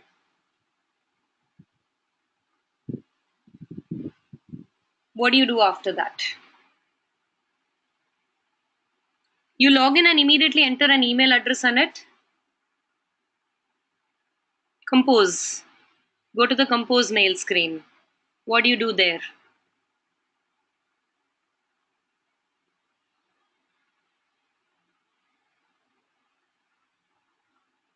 You put in the text of the email. That's right. Give the recipient's address, subject line, email body, format it if you have options for formatting, and then you hit send. And how long does it take before it reaches your coordinator's mailbox? A few seconds. In those few seconds is where those 20% of emails are getting lost. They're going missing. What is happening to those emails? For that, we've got to understand what is happening after it leaves your mailbox and reaches before it reaches the recipient's mailbox, right? Where are they getting lost? Where are they getting stopped? So, for this, I'm going to take you through a few technical terms. Some of you may know this already. Just stay with the class then, and we'll keep it really simple because I don't want to confuse the people for whom this is completely new. How many of you are a little scared by the idea of technical terms? I know there are a lot of engineers in the class, but still. Okay, so not to worry, I'm going to make it as simple as possible and I'll only give you what you absolutely need to know as an email marketer. Okay, I won't drown you in too much of it, but just stay with this and that's great, Annette. But it might be a little heavy. Once we finish the session, I'll recap for anyone who needs it, any questions. Plus, just go through the video later and the notes. I guarantee you this will make a lot of sense to you. By the time we finish, this will be old news to you. It will not be a lot. Okay? So just trust me, just go with me on that. So, the first term that I want to tell all of you about is something called a server. A server is a device that performs a specific function on the internet. We do a lot of things on the internet. What are the things that we do? We visit websites, we send emails, we receive emails, we do Google searches, we post Facebook updates. These are just some of the different activities we do on the internet, right? Each of these activities is carried out by a different kind of server. So think of servers as very, very specialized machines that carry out individual special tasks. Making sense so far? I like to think of it as being very similar to an Udupi restaurant. Everyone knows what an Udupi restaurant is? Udupi restaurants are very popular in Bombay. What happens when you go to an Udupi restaurant? There will be a person who will direct you to a table and seat you. There will be person number two who comes and takes your order. Person number three will come and put down water on your table. Person number four will come and serve you the food. Person number five will come and clean away the table when you're done. And person number six will come and give you the bill and take the payment back. The water server will not serve you food. The food server will not clean the table. The table cleaner will not get you the bill. The bill person will not seat you. Every person performs an individual, unique function which will not be performed by anyone else. Everyone's noticed that? If you don't, then the next time you go into an Udupi restaurant, just notice this. It's a very simple, process driven kind of system. The internet works similarly so. Every server does only one kind of task. It doesn't do any other kind of task. So let's say you want to visit a website. You've typed in www.digitalvidya.com. There will be a server called a web server which hosts the Digital Vidya website, which will load the website for you. If you want to send an email though, there will be a different kind of server that will take your request. If you want to check your email, there'll be again a different kind of server that will process your request. Everybody with me so far? There are hundreds and thousands of servers all over the world, and they are all connected to each other. So every time you want to do something on the internet, you are posting a request to the internet. And that request, also called a query, is taken to a server which can handle it. It might jump from server to server until it finds the correct server or a server that can process it. Because there are literally millions of people on the internet at the same time, maybe wanting to access the same website or wanting to send emails, all of these, so on and so forth. There are lots of requests coming in at the same time. So your request will keep jumping from server to server until it reaches a server that can address your request. Clear so far? I'm checking at the end of every fact because I want to make sure everyone understands this. Yeah? There are two kinds of servers that we need to concern ourselves with as email marketers. One is a server that sends out emails, and this is called a simple mail transfer protocol server or an SMTP server. So the SMTP server's job is to send out emails. The other kind of server is called a mail server, whose job it is to receive, organize, and store emails. Now, before this gets too confusing, think of how post offices handle snail mail. You put your letters into a post box. The post office sends postmen to collect all those letters. They are taken to the post office where they are all sorted out and organized, and then they are sent out again. The postman also comes and delivers it to your home. This is how it happens in India, right? Everybody's familiar with this system. Yes or no? So the post office is essentially doing three different functions. It's doing the function of receiving, then it's doing the function of organizing, and it's doing the function of sending. On the internet, these are done by different servers. So the sending is done by SMTP servers, and the receiving and organizing is done by mail servers. Making sense? So SMTP servers to send and mail servers to receive and organize. Everybody's with me so far, right? Not too confusing? Okay. Now think of this, visualize this. I'll give you a lot of different metaphors to visualize because I find I learn easier that way. Think of the internet as this gigantic room, and there are old men sitting at tables. It's lined with tables. There are hundreds of tables inside, and every table contains one old man sitting and doing some work, very busily doing some work. When you want to do something on the internet, you come up to the door and you say, I want to do this. So far, you've never had to worry about servers, right? The minute you hit send, It reaches the correct server, which processes your request, and the recipient gets the email.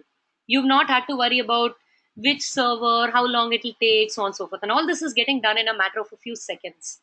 How does the internet know which server is free, which one is available? It knows this because of a kind of device called a router. A router's job is to route your query to the correct server and return the response back to you. Take a minute and read that, and I'll explain this. This room that I told you about, that's the grand internet where all these old men are sitting and working. Each old man is a different kind of server. You don't have to go in and walk around asking which server, who can do this. At the door, there's a group of small boys sitting. The minute you approach that room, they stand up and they say, "What do you want?" And you say, "I want to visit a website." So one of the boys will go running in and he'll find the correct old man who can process your query and return to you with the response, which means that the website will load on your screen. These small boys are called routers.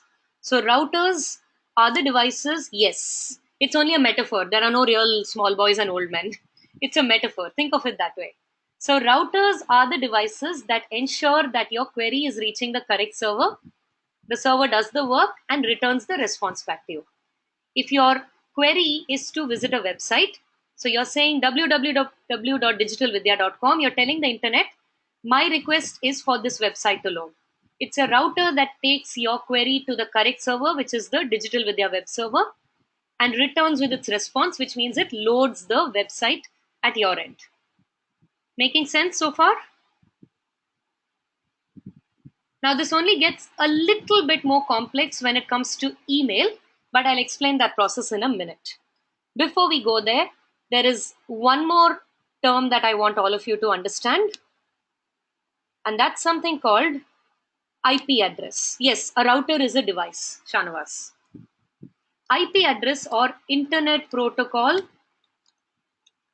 address, I'm going to give you the definition, is a unique string of numbers assigned to every device connecting to the internet by its internet service provider. Take 30 seconds and read this definition and tell me when you're done and I'll explain it.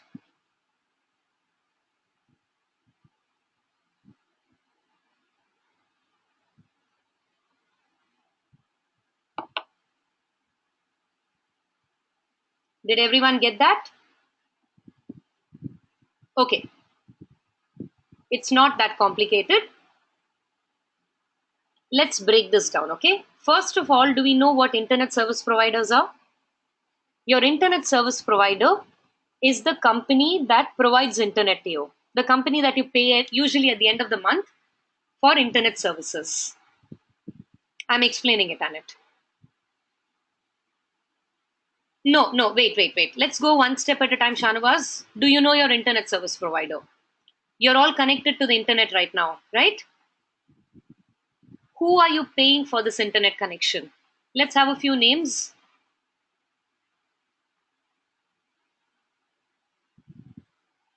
Airtel, Vodafone, Act, Reliance, Etisalat, Idea. Exactly. These are internet service providers. These are the people who give you connectivity to the internet. BSNL, absolutely. Clear? Do we know what devices are? A device is any gadget that can connect to the internet. What are some of these devices? What are all the devices that we connect to the internet with? Yeah, modem is a device, but a mobile phone. What all do we access the internet on? What are the different devices that we connect to the internet? Tablets, desktops, PCs, mobile phones. There are some printers also, iPads. Some printers, some cameras, some televisions also can be connected to the internet, right? Each of these is a device. Making sense? So we've got an internet service provider that gives us access to the internet, and we've got devices which we connect to the internet. Now, using these devices, we browse the internet and we do different things on the internet. Correct? Clear? Yeah? Now, here's one more visualization for all of you. Okay? Imagine that I'm the owner of one big hall. It's a really, really large hall. Okay? I stand near the entrance of the hall and I stand there. Next to me is one big box full of hats. You can all enter into the hall one by one. And the minute you enter the hall, I put a hat on your head. So Ankur comes into the hall and I put a red hat on his head. Annette follows behind him and I put a blue hat on her head. Vedvati enters after that. I put a green hat on her head. As long as you're inside the hall, you have to continue wearing the hat. How many hats can one head cover? One at a time, right? And how many hats can each of you wear? Only one, right? Now Ankur decides to leave the room, and when Balbir says many, no Balbir, you can only wear one hat at a time. How can you wear multiple hats at a time? No, this is not that kind of a hat. You can't put one hat on top of the other. Okay, you can only wear one hat at a time. And each hat can only cover one head at a time. Now Ankur decides to leave the room. What was Ankur wearing? What hat was he wearing?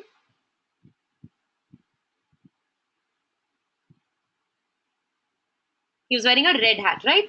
So the minute Ankur leaves the room, I take the hat off his head and return it to my bucket. Balbir enters the room at that time. I take the red hat and put it on his head.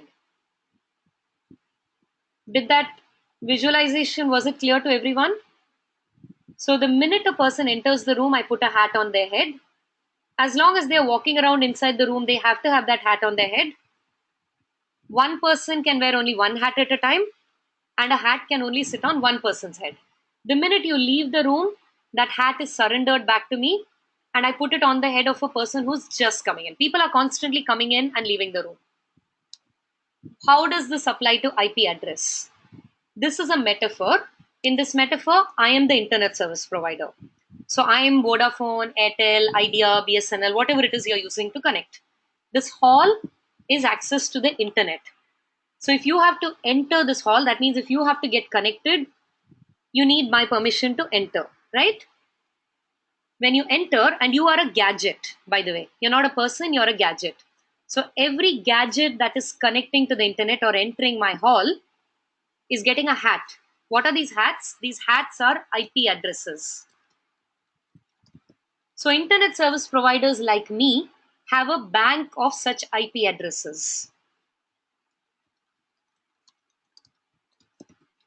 And we assign it to every single device that is connecting to us. Every device gets assigned one IP address and it is unique only to that device. As long as Ankur is wearing that red hat, nobody else in the world, in the internet, can, not just in my network, but all over the internet, no other device can have the same IP address. Nobody else can wear the same hat. And Ankur can only wear the red hat. He can only have that IP address. That device cannot have more than one IP address at a point of time. Making sense? Now let's bring it down to the real world. Every device that is connected to the internet, Annette. When your laptop is switched off, it doesn't have an IP address because it's not connected to the internet then. The minute it is connected to the internet, it has an IP address, which is automatically assigned to it the minute it gets connected. Now let's think about this. Let's say you're all connected to the internet, to this webinar, via your laptops in your offices. The minute this gets over, you're going to switch off your laptop and you're going to go home. On Monday, when you come back to your office and switch on your laptop will get assigned an IP address again. Will it have the same IP address?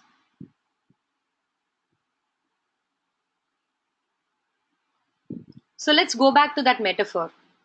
Ankur left the room, so I took the red hat off his head and I put it on the head of Balbir. Let's say Ankur wants to enter the room again. Is he going to get a red hat? There's only one red hat and it's already sitting on Balbir's head. No, Ankur will get a yellow hat because now only a yellow hat is available. Exactly. I'll give another hat. So the same way, I will assign an IP address. It may not be the same IP address. Making sense? Yeah? Now let's think about another scenario. I'm coming to that, Shanavas. Coming to another scenario. Let's say you're also connected via your mobile phone to the office Wi Fi. The minute you step out, what happens? It switches out of the Wi Fi and it automatically goes into data services from your phone service provider, right? Everybody has data services. Your phone service provider has now become your internet service provider. So it's a lot like Ankur has left my room and he has walked into another room. Will he get assigned a different hat? He will, right? Similarly, your mobile phone will get assigned a different IP address, and that will be completely different because that internet service provider has a different bank of IP addresses. Now, let's say Ankur is traveling. He's traveling from, let's say, Bombay to Pune. He's going to pass a lot of different towers on the way.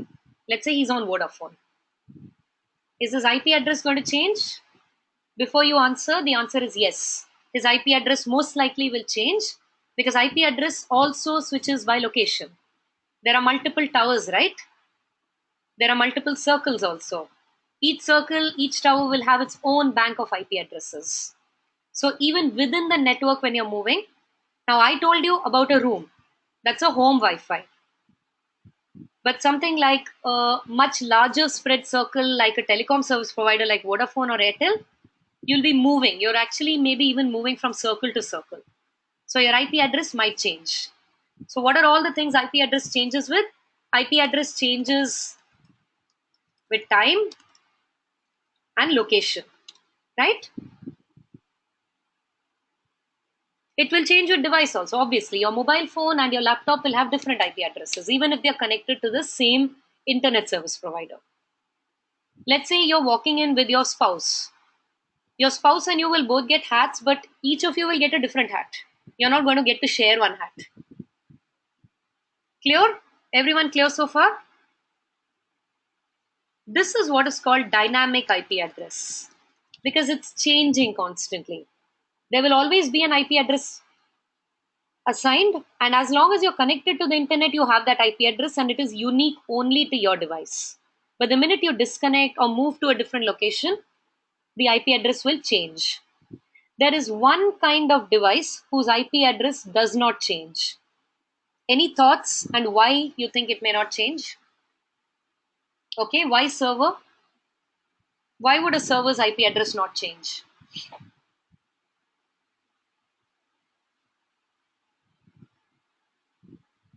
So the answer is correct. I'll tell you why it would not change. If you wake up, so Shanawaz, I'll address that question at the end. Okay, just stay with what I'm saying. Quite a few of you, I know you have a lot of questions. Stay with the class. I will address all the questions at the end. Okay. I don't want to get into extra detail because it will confuse the people for whom this is not needed. Wait, all of you. If you wake up at 3 in the morning your time and you type in www.digitalvidya.com, will the website load or not? It will, right? On the other hand, if you go and land up at the official address of Digital Vidya, will it be open at 3 in the morning? No, because the office closes, right? This tells us that the website is open 24/7. That means that the web server which is hosting it is working 24/7, right? Similarly, if you wake up at 3 in the morning and decide to send an email, will your email get sent or not? It will, right? As long as you're connected to the internet. That means your SMTP server is working. If you decide to download your emails, again, it will work because your mail server is working. So servers work 24/7. Servers are never switched off. Servers are also not like mobile phones where they are carried from place to place. Their location does not change. Server maintenance is in fact a big science and a really, really important job because servers cannot and should not be switched off. They have to continue working 24/7.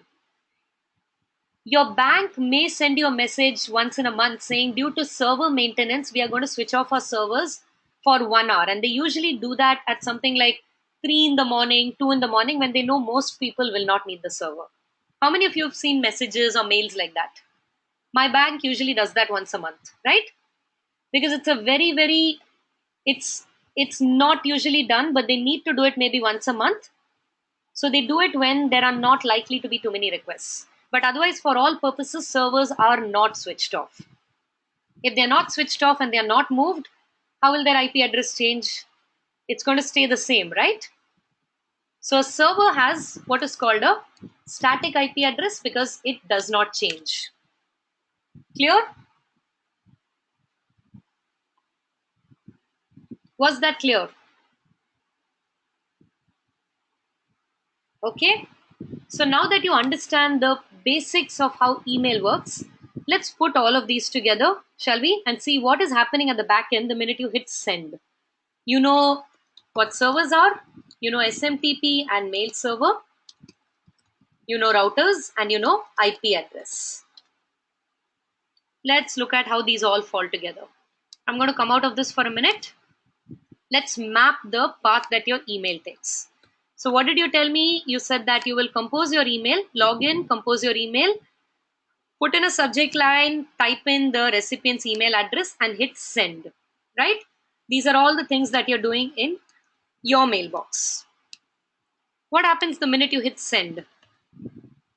The minute you hit send, this becomes your request to the internet for this email to go through, which means where will it get sent? Remember my metaphor of the old man and the small boys? So where will it get sent? It'll get sent to the router first. The router is that small boy who says, what do you want?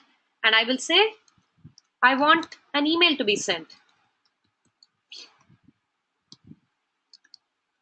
What will this router do? This router will say, okay, it's an email. So let me take it to who? Who should I take it to? Which is the correct server in this case? It's an SMTP server. That's right. So let's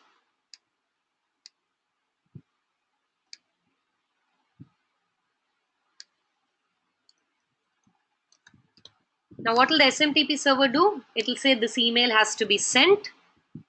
Where does it need to be sent?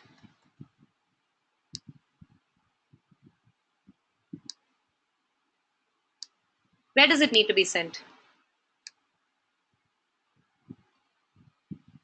It needs to be sent to a mail server, which means it needs a router, right? To do that. Routers are doing all the routing. I'm only putting in one router here, but keep in mind routers also are all connected to each other. It might actually jump multiple routers before it reaches the correct server. And all this is happening in a fraction of a few seconds. This is representative. So where is the router going to take it? It'll take it to the mail server.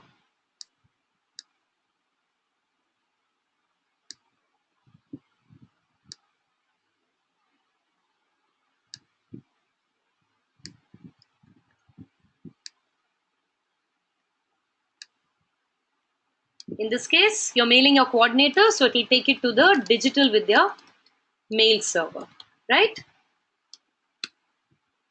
What will the mail server do? The mail server will process it and then decide it needs to get sent where? Where does it need to get sent? To the coordinator, which means that it first has to go through a router, right? Because a router not only takes your query to the correct server, it also ensures that the query is fulfilled, returns with a response. In this case, it's not a website to be loaded, but this action will only be completed when it gets delivered to the end recipient, right? So there is a router ensuring that that action is completed. Sorry, give me a minute. So there will be one more router. Oops.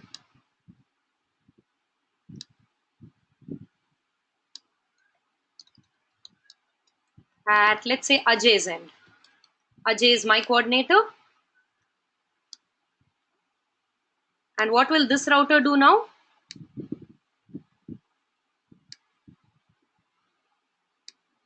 What will the router do?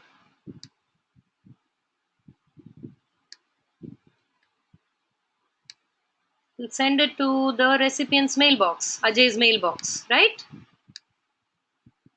So that's a lot of jumps before it lands in the mailbox, right? And all this in a fraction of a few seconds. So where is the email getting stopped? Firstly, is this completely clear to everyone? From your mailbox, it goes to a router which sends it on to the SMTP server whose job it is to send emails. So it sends it to a router which takes it to the correct server, which is the mail server, which organizes and sends it on to another router which reaches it to Ajay's mailbox. Clear? Where are all the barriers and boundaries coming? Remember, I said that the mail server is in charge of organizing the emails. So when I say organize, it's not only where is it supposed to go, but also should it even go through? Should it even go through?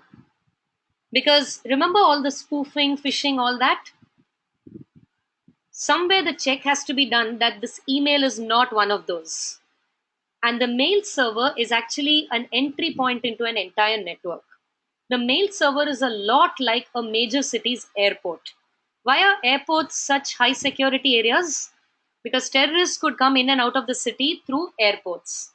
That is why they are regulated so strongly, right? We all know that, right? I find it's useful to think of how airport security works because then it helps me remember exactly how internet security works. And it works in exactly the same way. So, what are all the security measures that happen at airports? Let's say you want to take a flight from Bombay to Delhi, or let's say Bombay to London. What are all the security measures? Two major cities.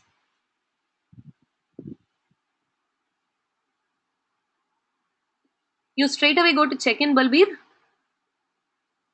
What are all the different kinds of security measures? Your ID is checked, your baggage is scanned, immigration forms have to be filled in, you have to check in, baggage is checked. Also, you know this, right? All high security areas, including airports, also have plainclothes cops walking around checking whether people look like. So you probably never encountered them, but there are definitely plainclothes security. You don't know that they're cops. They are dressed just like any other passenger or employee. They are there to keep a watch out and see that there are no suspicious looking people. Exactly, scanners, all of these, right? So let's break it down one by one. The mail server is putting your email through a similar set of checks. Every email in the world goes through all these checks by the mail servers. I'm going to mark off the checks in red, okay? The first check, so I'm going to put all of them here because they are done by the mail server. The first check is something called a firewall. A firewall checks to see that no viruses are contained in your email. This is a lot like your baggage check. It's checking to see that there is no problematic items being carried through. If a virus goes through the email, it could infect the entire system, right? Through the mail server, it could spread to all the other emails that are passing through the mail server, and through them, it could infect all the computers and routers on the way. So, a mail server needs to ensure that it is not allowing any emails that have viruses in them to pass. Similarly, the airport needs to ensure that it's not allowing anyone with guns hidden in the luggage to pass. The scanner is done to ensure that there's no problematic items, right? I'm going to put this here so it's easier to understand. Clear? Everyone is clear what a firewall does? No, it's not the same thing. A firewall is simply a system that ensures that viruses are not allowed to pass. The second check is something called, and you would have heard of this, a spam filter. A spam filter looks at the text of your email, the words contained, and tries to see whether they match patterns by known spammers. So, this is a lot like the plainclothes security people who are looking at faces to see whether you look like any of the terrorists that they have been trained to spot. The spam filter is looking at the text of the email and saying, are there any words that usually spammers use? Does your email look as if it was sent by a spammer? Clear?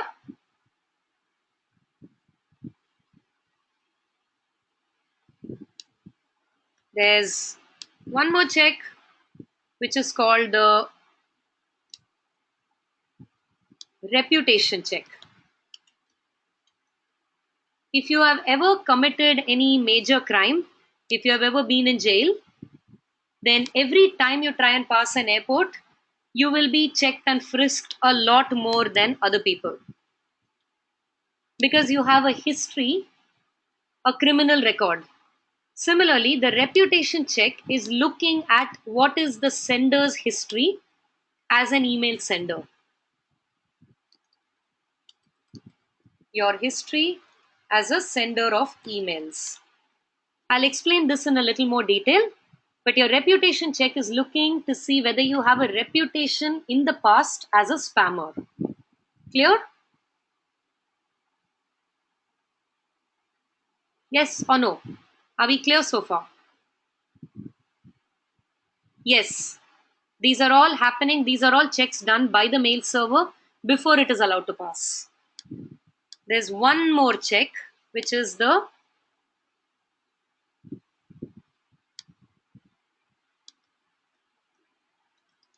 authentication check. Remember ID proof? That's the first thing that gets checked and gets checked multiple times, right? Authentication check is just that. It's ID proof. It's checking that you are who you say you are. So it's keeping the system protected from spoofing. Remember spoofing? Where somebody was pretending to be ICICI Lombard? The authentication check is done to prevent things like that from happening. All of these are done at the mail server level, and every single email is subjected to all these checks. Only if an email clears these checks is it even allowed to pass the mail server and go on. I'll tell you what happens if it doesn't pass.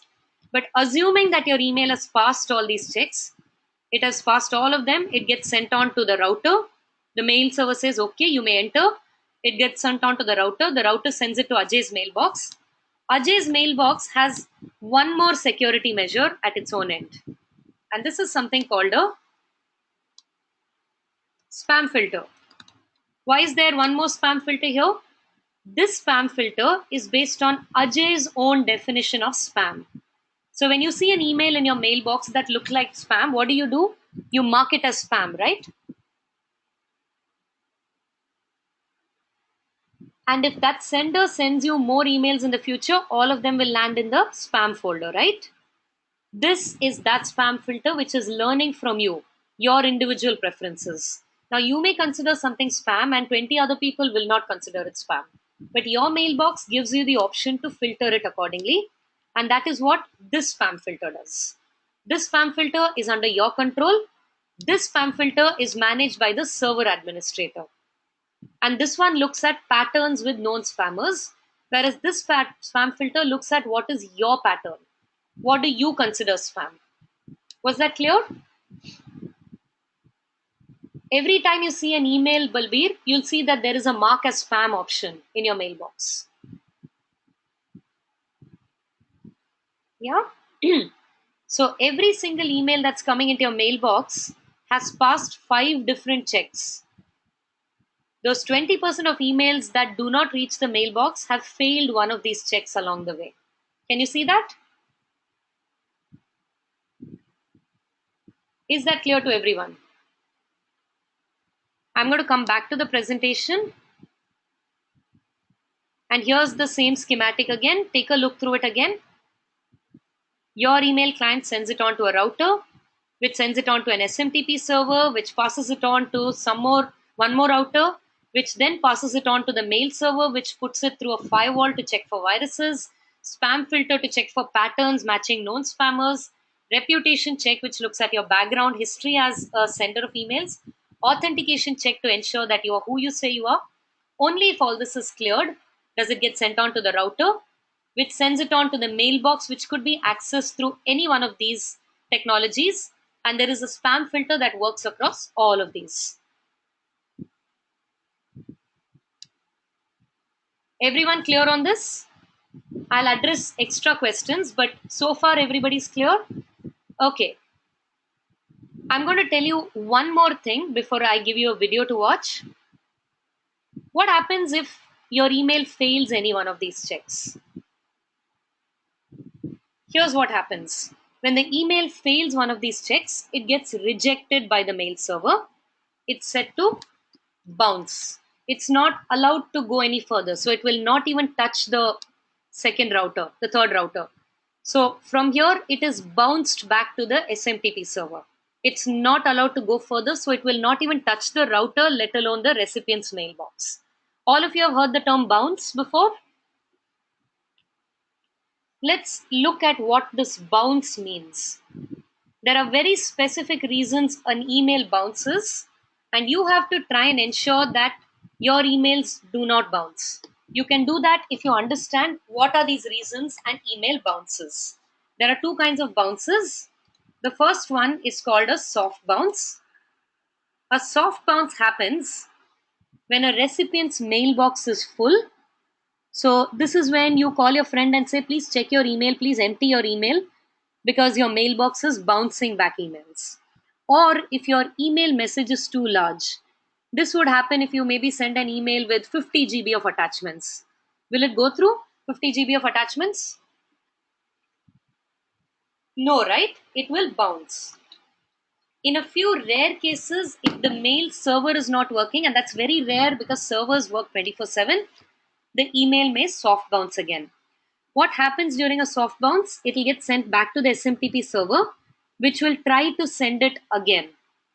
It usually will try and send it again after a few seconds. If it bounces again, it will try and send it again after a few hours. If it bounces again it might try. Most SMTP servers will try 3 times at varying intervals.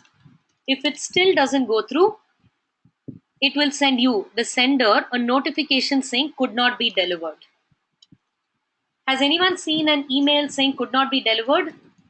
This is a bounce notification. Now you know what's happening. Often you'll find that sometimes you'll find these emails arrive within a minute. Sometimes you'll find they arrive 24 hours later, right? Can you see why that's happening? This is dependent on your SMTP server setting. The notification is sent by the SMTP server. Could not be delivered because it's the SMTP server's job to send. And it's saying I'm not able to send. It keeps getting sent back, right? So that's your bounce notification. How can you prevent this from happening, soft bounces? You can make sure your email is not too large, right? And you can make sure you're only sending your email to people who are checking their emails regularly, so their mailboxes are not full. Clear? Was that clear?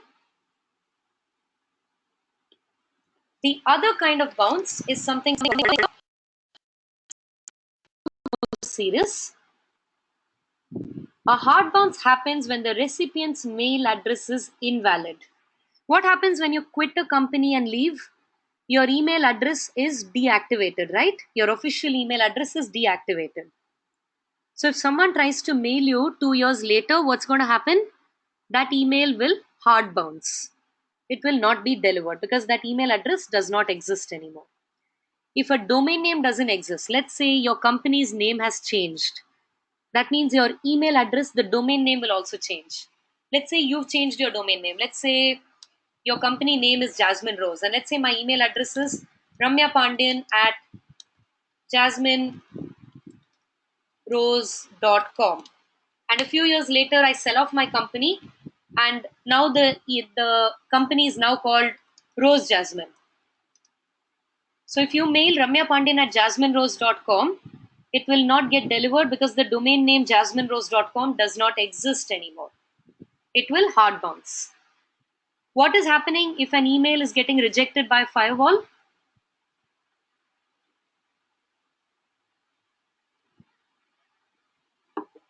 What's happening if your email is getting rejected by firewall? What did I tell you a firewall does? Virus, right? That means it has a virus. That will also hard bounce if the firewall rejects it. And if the spam filter rejects it, which means that your email text sounds spammy, again it will be a hard bounce.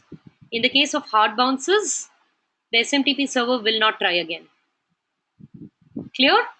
So these are the cases, these are the only cases in which your emails will not be allowed to pass. 6 different reasons, or rather 7, right? There are 4 reasons for a hard bounce, 3 reasons for a soft bounce. So 7 reasons why an email will not go through. You need to make sure that you're not falling into any of these. The only one where you don't have control is if the mail server is down, but that's a very rare case. All the others, you can do this. I'll address that, but before that, I want to show you a video.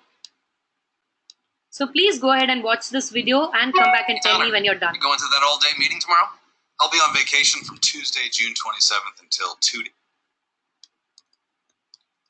Please watch this. Oops, sorry about that. I said watch, but I didn't give you the YouTube clip.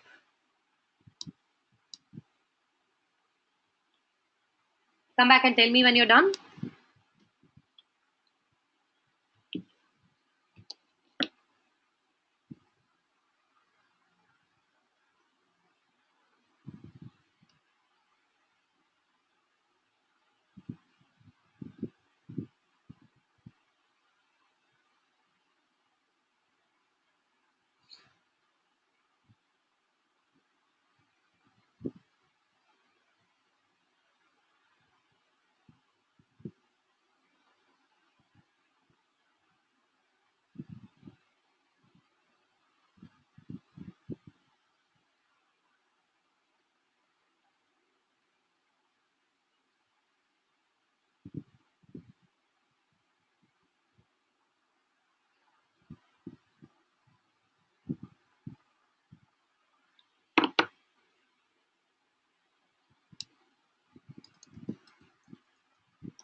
I wasn't talking. Is everyone done with the video? I hope you enjoyed that. But did that make a lot more sense? Especially the guy in the black security guard's uniform. What's happening there? That's the bounce notification saying you cannot enter, right? This brings us to our first major metric of success in email marketing, and that's something called bounce rate. The formula is on the slide. Let's say I send 100 emails, of which um 20 soft bounce and 10 hard bounce. What is my bounce rate? And bounce rate is always a percentage.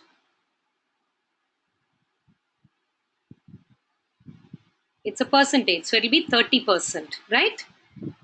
This goes hand in hand with something called delivery rate, which is number of emails delivered divided by number of emails sent as a percentage. So, what would the delivery rate be in this case?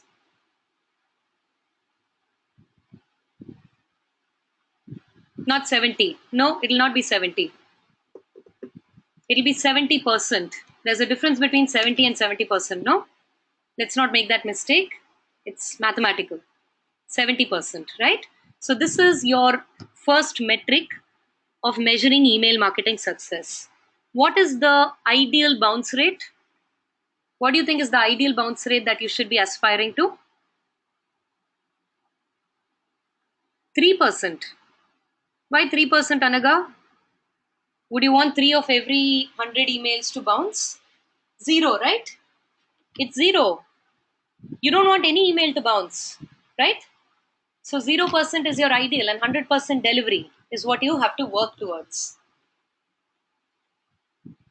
What do you do if your email has hard bounced even though you know it has gone to a valid email address? Why would that be happening?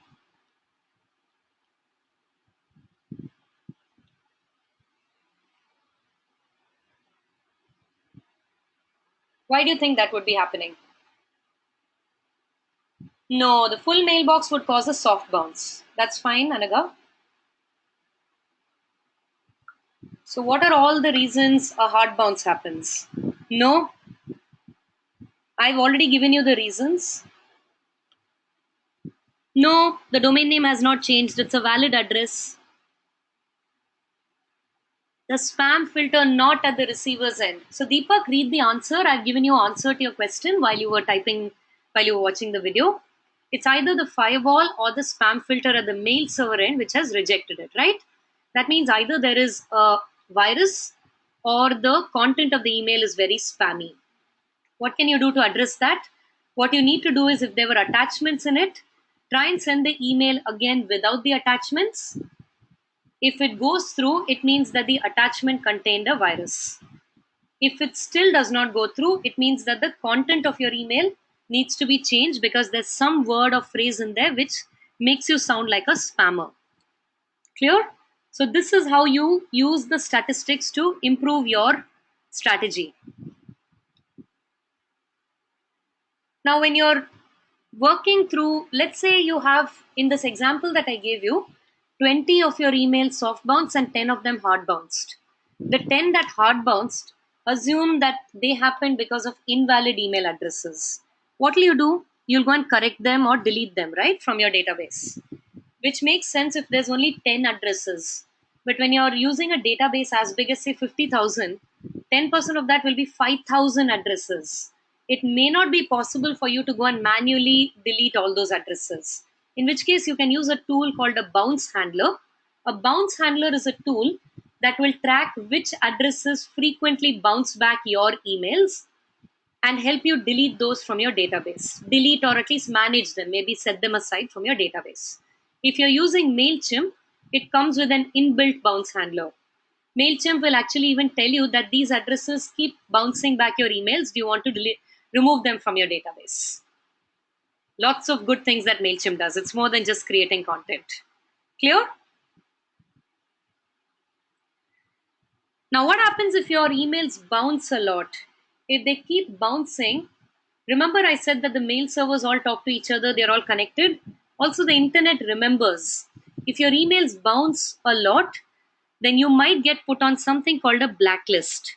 There are different blacklists all over the world, and these blacklists are managed by different organizations and groups.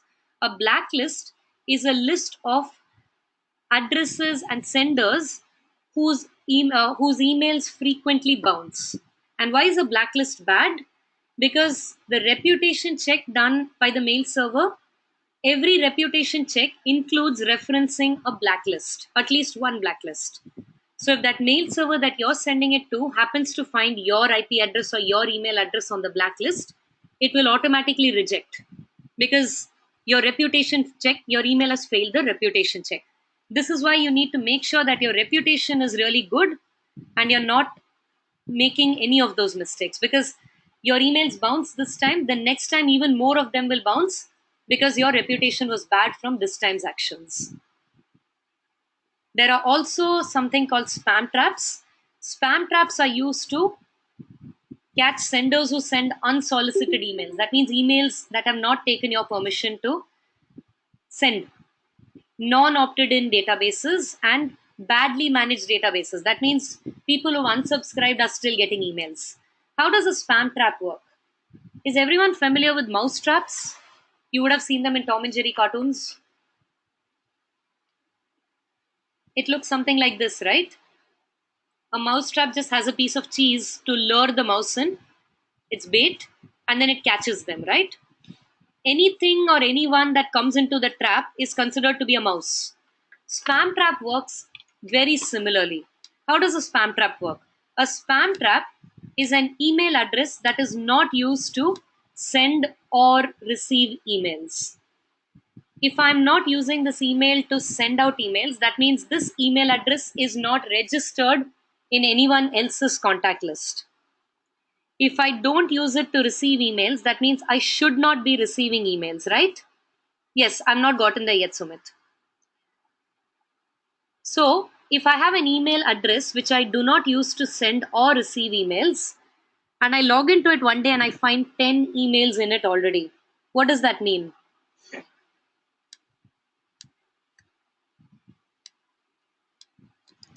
What does that mean?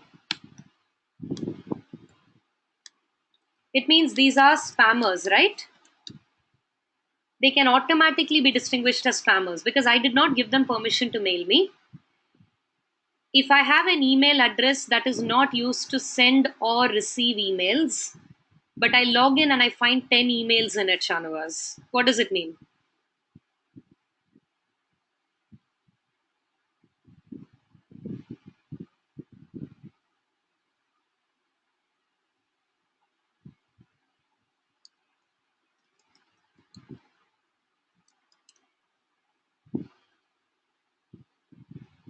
What does it mean? Those emails are spam. Exactly. If you're caught in a spam trap, mail servers also look at spam traps. So these are all the additional barriers that are in place, which means that you should not perform any of those problematic actions like sending it to non-opted database or picking up people's addresses off the internet and bulk mailing them. Are we ready for feedback? I'm going to tell you how to improve your reputation after this. But are we ready to give feedback about today's session? Yes, all this is happening within seconds. Please don't leave after the feedback. The class is not yet over. I'm going to finish the session with how to improve your reputation, and then we'll get into the Q&A section, okay? Please leave feedback and come and tell me when you're done. We are right on schedule because I'm only going to take about 5 minutes after this.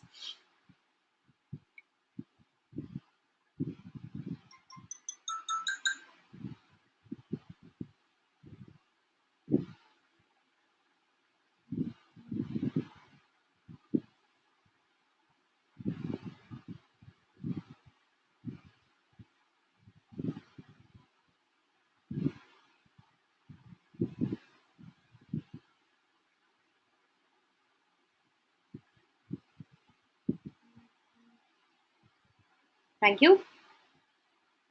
Just wait until everyone finishes.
I'm just waiting till everyone finishes. Please go in and put in feedback. Even if you're okay with everything, please go and complete the form anyway. The team needs this. So I've been asked to, I don't want to force any of you, but please do so because this is really needed for us. We need this.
Hey guys, more than half the class has not left feedback.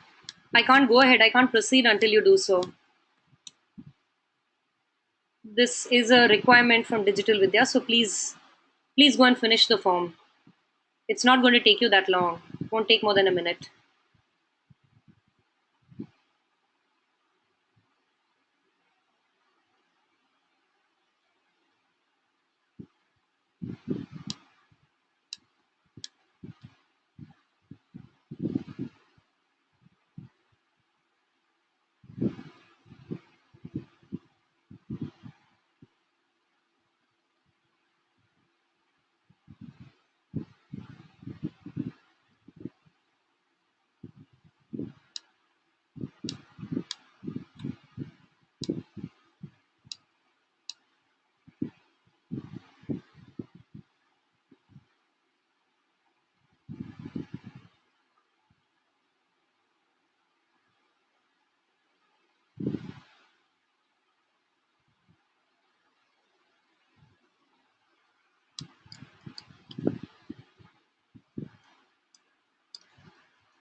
Can you still hear me?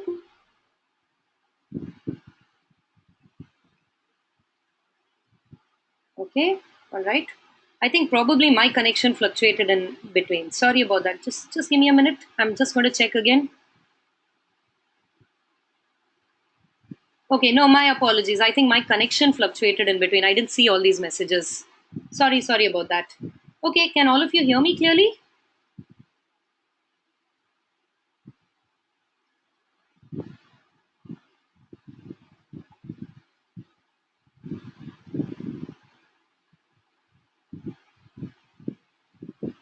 Okay, I'm going to go ahead. So, what are the things that your email is being judged on? First of all, your reputation. What is your history as a sender? All this blacklist and the. Okay, can all of you hear me? Can you hear me clearly?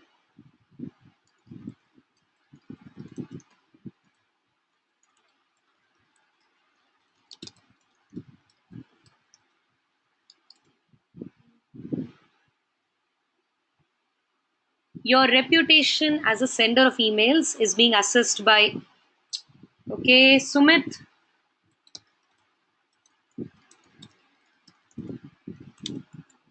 please call tech support.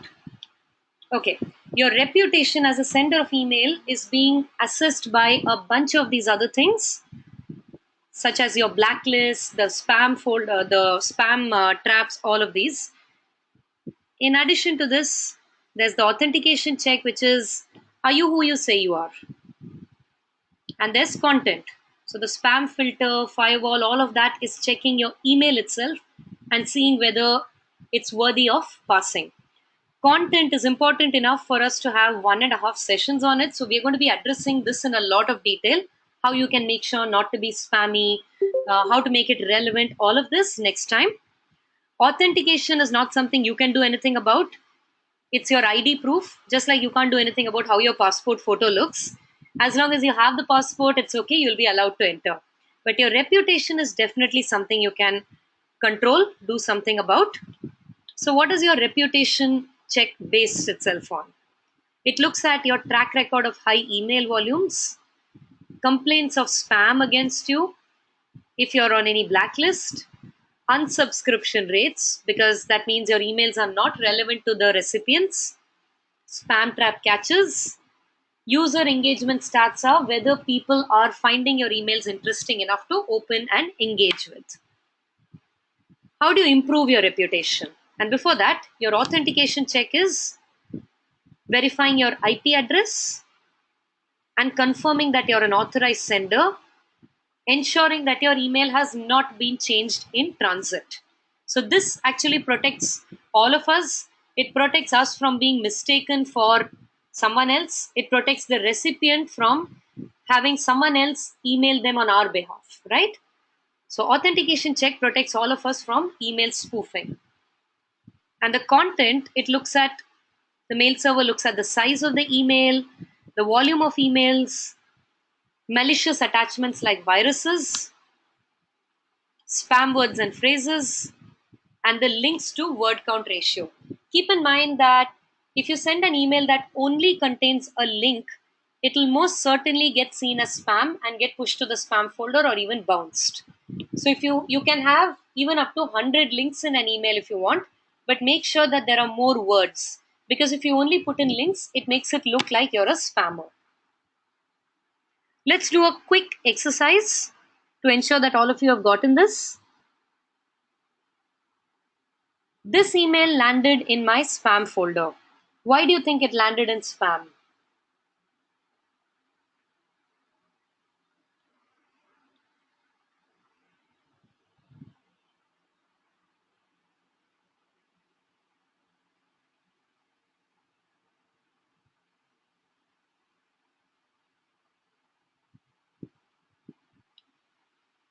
Only attachment.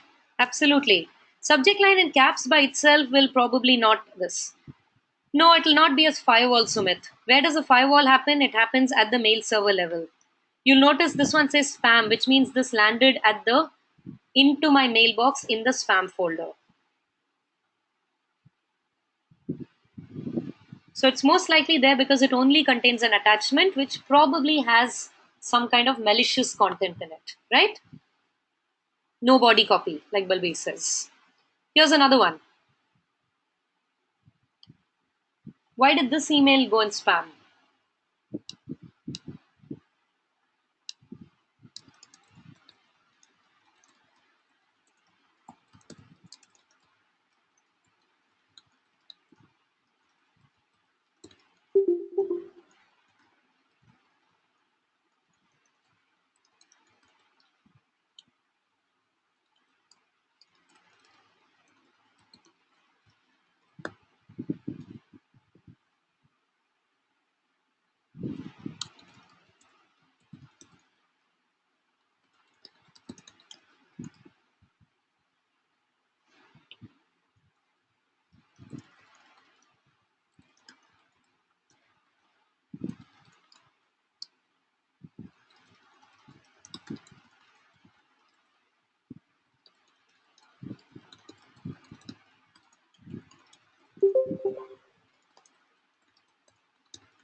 Email address is not matching. Absolutely. And there is probably a link that looks problematic. All of these are, I won't say the email address is too long, so it went into spam, but it doesn't look like a real email address, no? There's something odd about this domain name. It's something something .zm2.in. Let's look at how we can make our reputations better. Now, if you've ever performed any of those actions in the past, then your reputation is probably in a bad place without you realizing it. You want to know how you can make it better? This is a simple process, but it takes about a month, which is why I'm telling you this right at the start. So you have enough time to do this. By the time this program is over, the webinar series is over, your reputation will be much better and you'll be ready to start your brand's official email campaigns. So IP warming works like this. You start by selecting a small sample from your database, something like, let's say, 100 recipients. Oops, sorry about that, 100 recipients. You minimize the probable hard bounces. How do you do this? Ensure that all the email addresses are valid and correctly spelled, right? Remove any unsubscribed addresses because in any case, you should not be mailing anyone who has unsubscribed from you. It's illegal. Retain only active addresses. Can you see how all of these are preventing your emails from bouncing? So you've removed the possible hard bounces. If you remove unsubscribed addresses, then again, you're making sure your reputation check will be cleared because unsubscriptions are one of the things reputation check looks at. Retain only active addresses because if someone is not active in their mailbox, Their mailbox might be full, in which case it's soft bounces. Segment it further. Segmentation is where you divide up your sample into smaller groups, which makes it more specific to them. We'll be addressing segmentation in more detail in the database section. I'll tell you how you can know that, Deepak. You can know that by, well, one of the ways you can know that is this is only 100 addresses. If nothing else, you can make sure that you've collected emails that people are accessing every day. When you collect a person's email address, ask them whether that's their official email address, the one that they check every day. Design an email which is really simple and has short content so that you're not going to bounce because it's too heavy. Send it out and track how many are bouncing. Now let's say you've sent out 100 and let's say 25 of them soft bounce and 10 of them hard bounce. What's your delivery rate?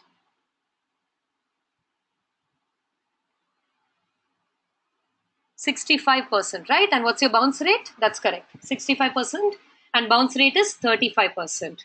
So what you're going to do now is improve and repeat. So if there were 10 hard bounces, let's go back and check why they hard bounced. Did they hard bounce because those email addresses were not correct, in which case replace them? Or did they hard bounce because there was there was a firewall, there was a virus, or maybe the content was spammy? Correct all of those, check the soft bounces also. Ensure that that's not going to happen again. Go through the whole process again. Replace addresses where needed. So make sure you have 100 clean, good addresses. Design another email again. Send it out again. And now this time you have 100 emails sent. Annette, please, I'm not done yet. Can you please hold the questions till the Q&A? We have not gone into the Q&A yet. This really breaks the stream of thought because I'm trying to come up with formulae that really breaks the thread for everyone. Okay, so please request you to hold the questions till the end. Make a note of your questions. So now 2 of them soft bounce and 7 of them hard bounce. What's my delivery rate? What's my bounce rate?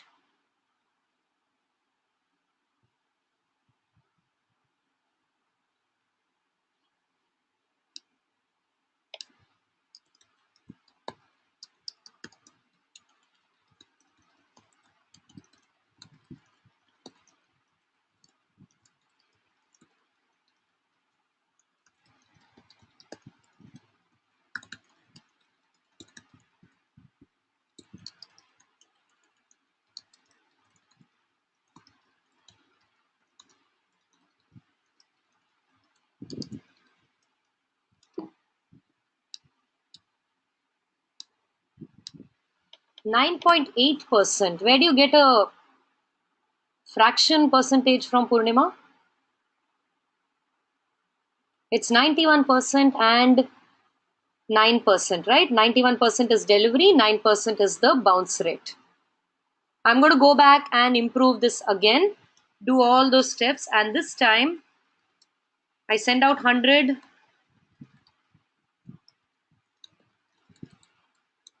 Now what's my delivery and my bounce rate?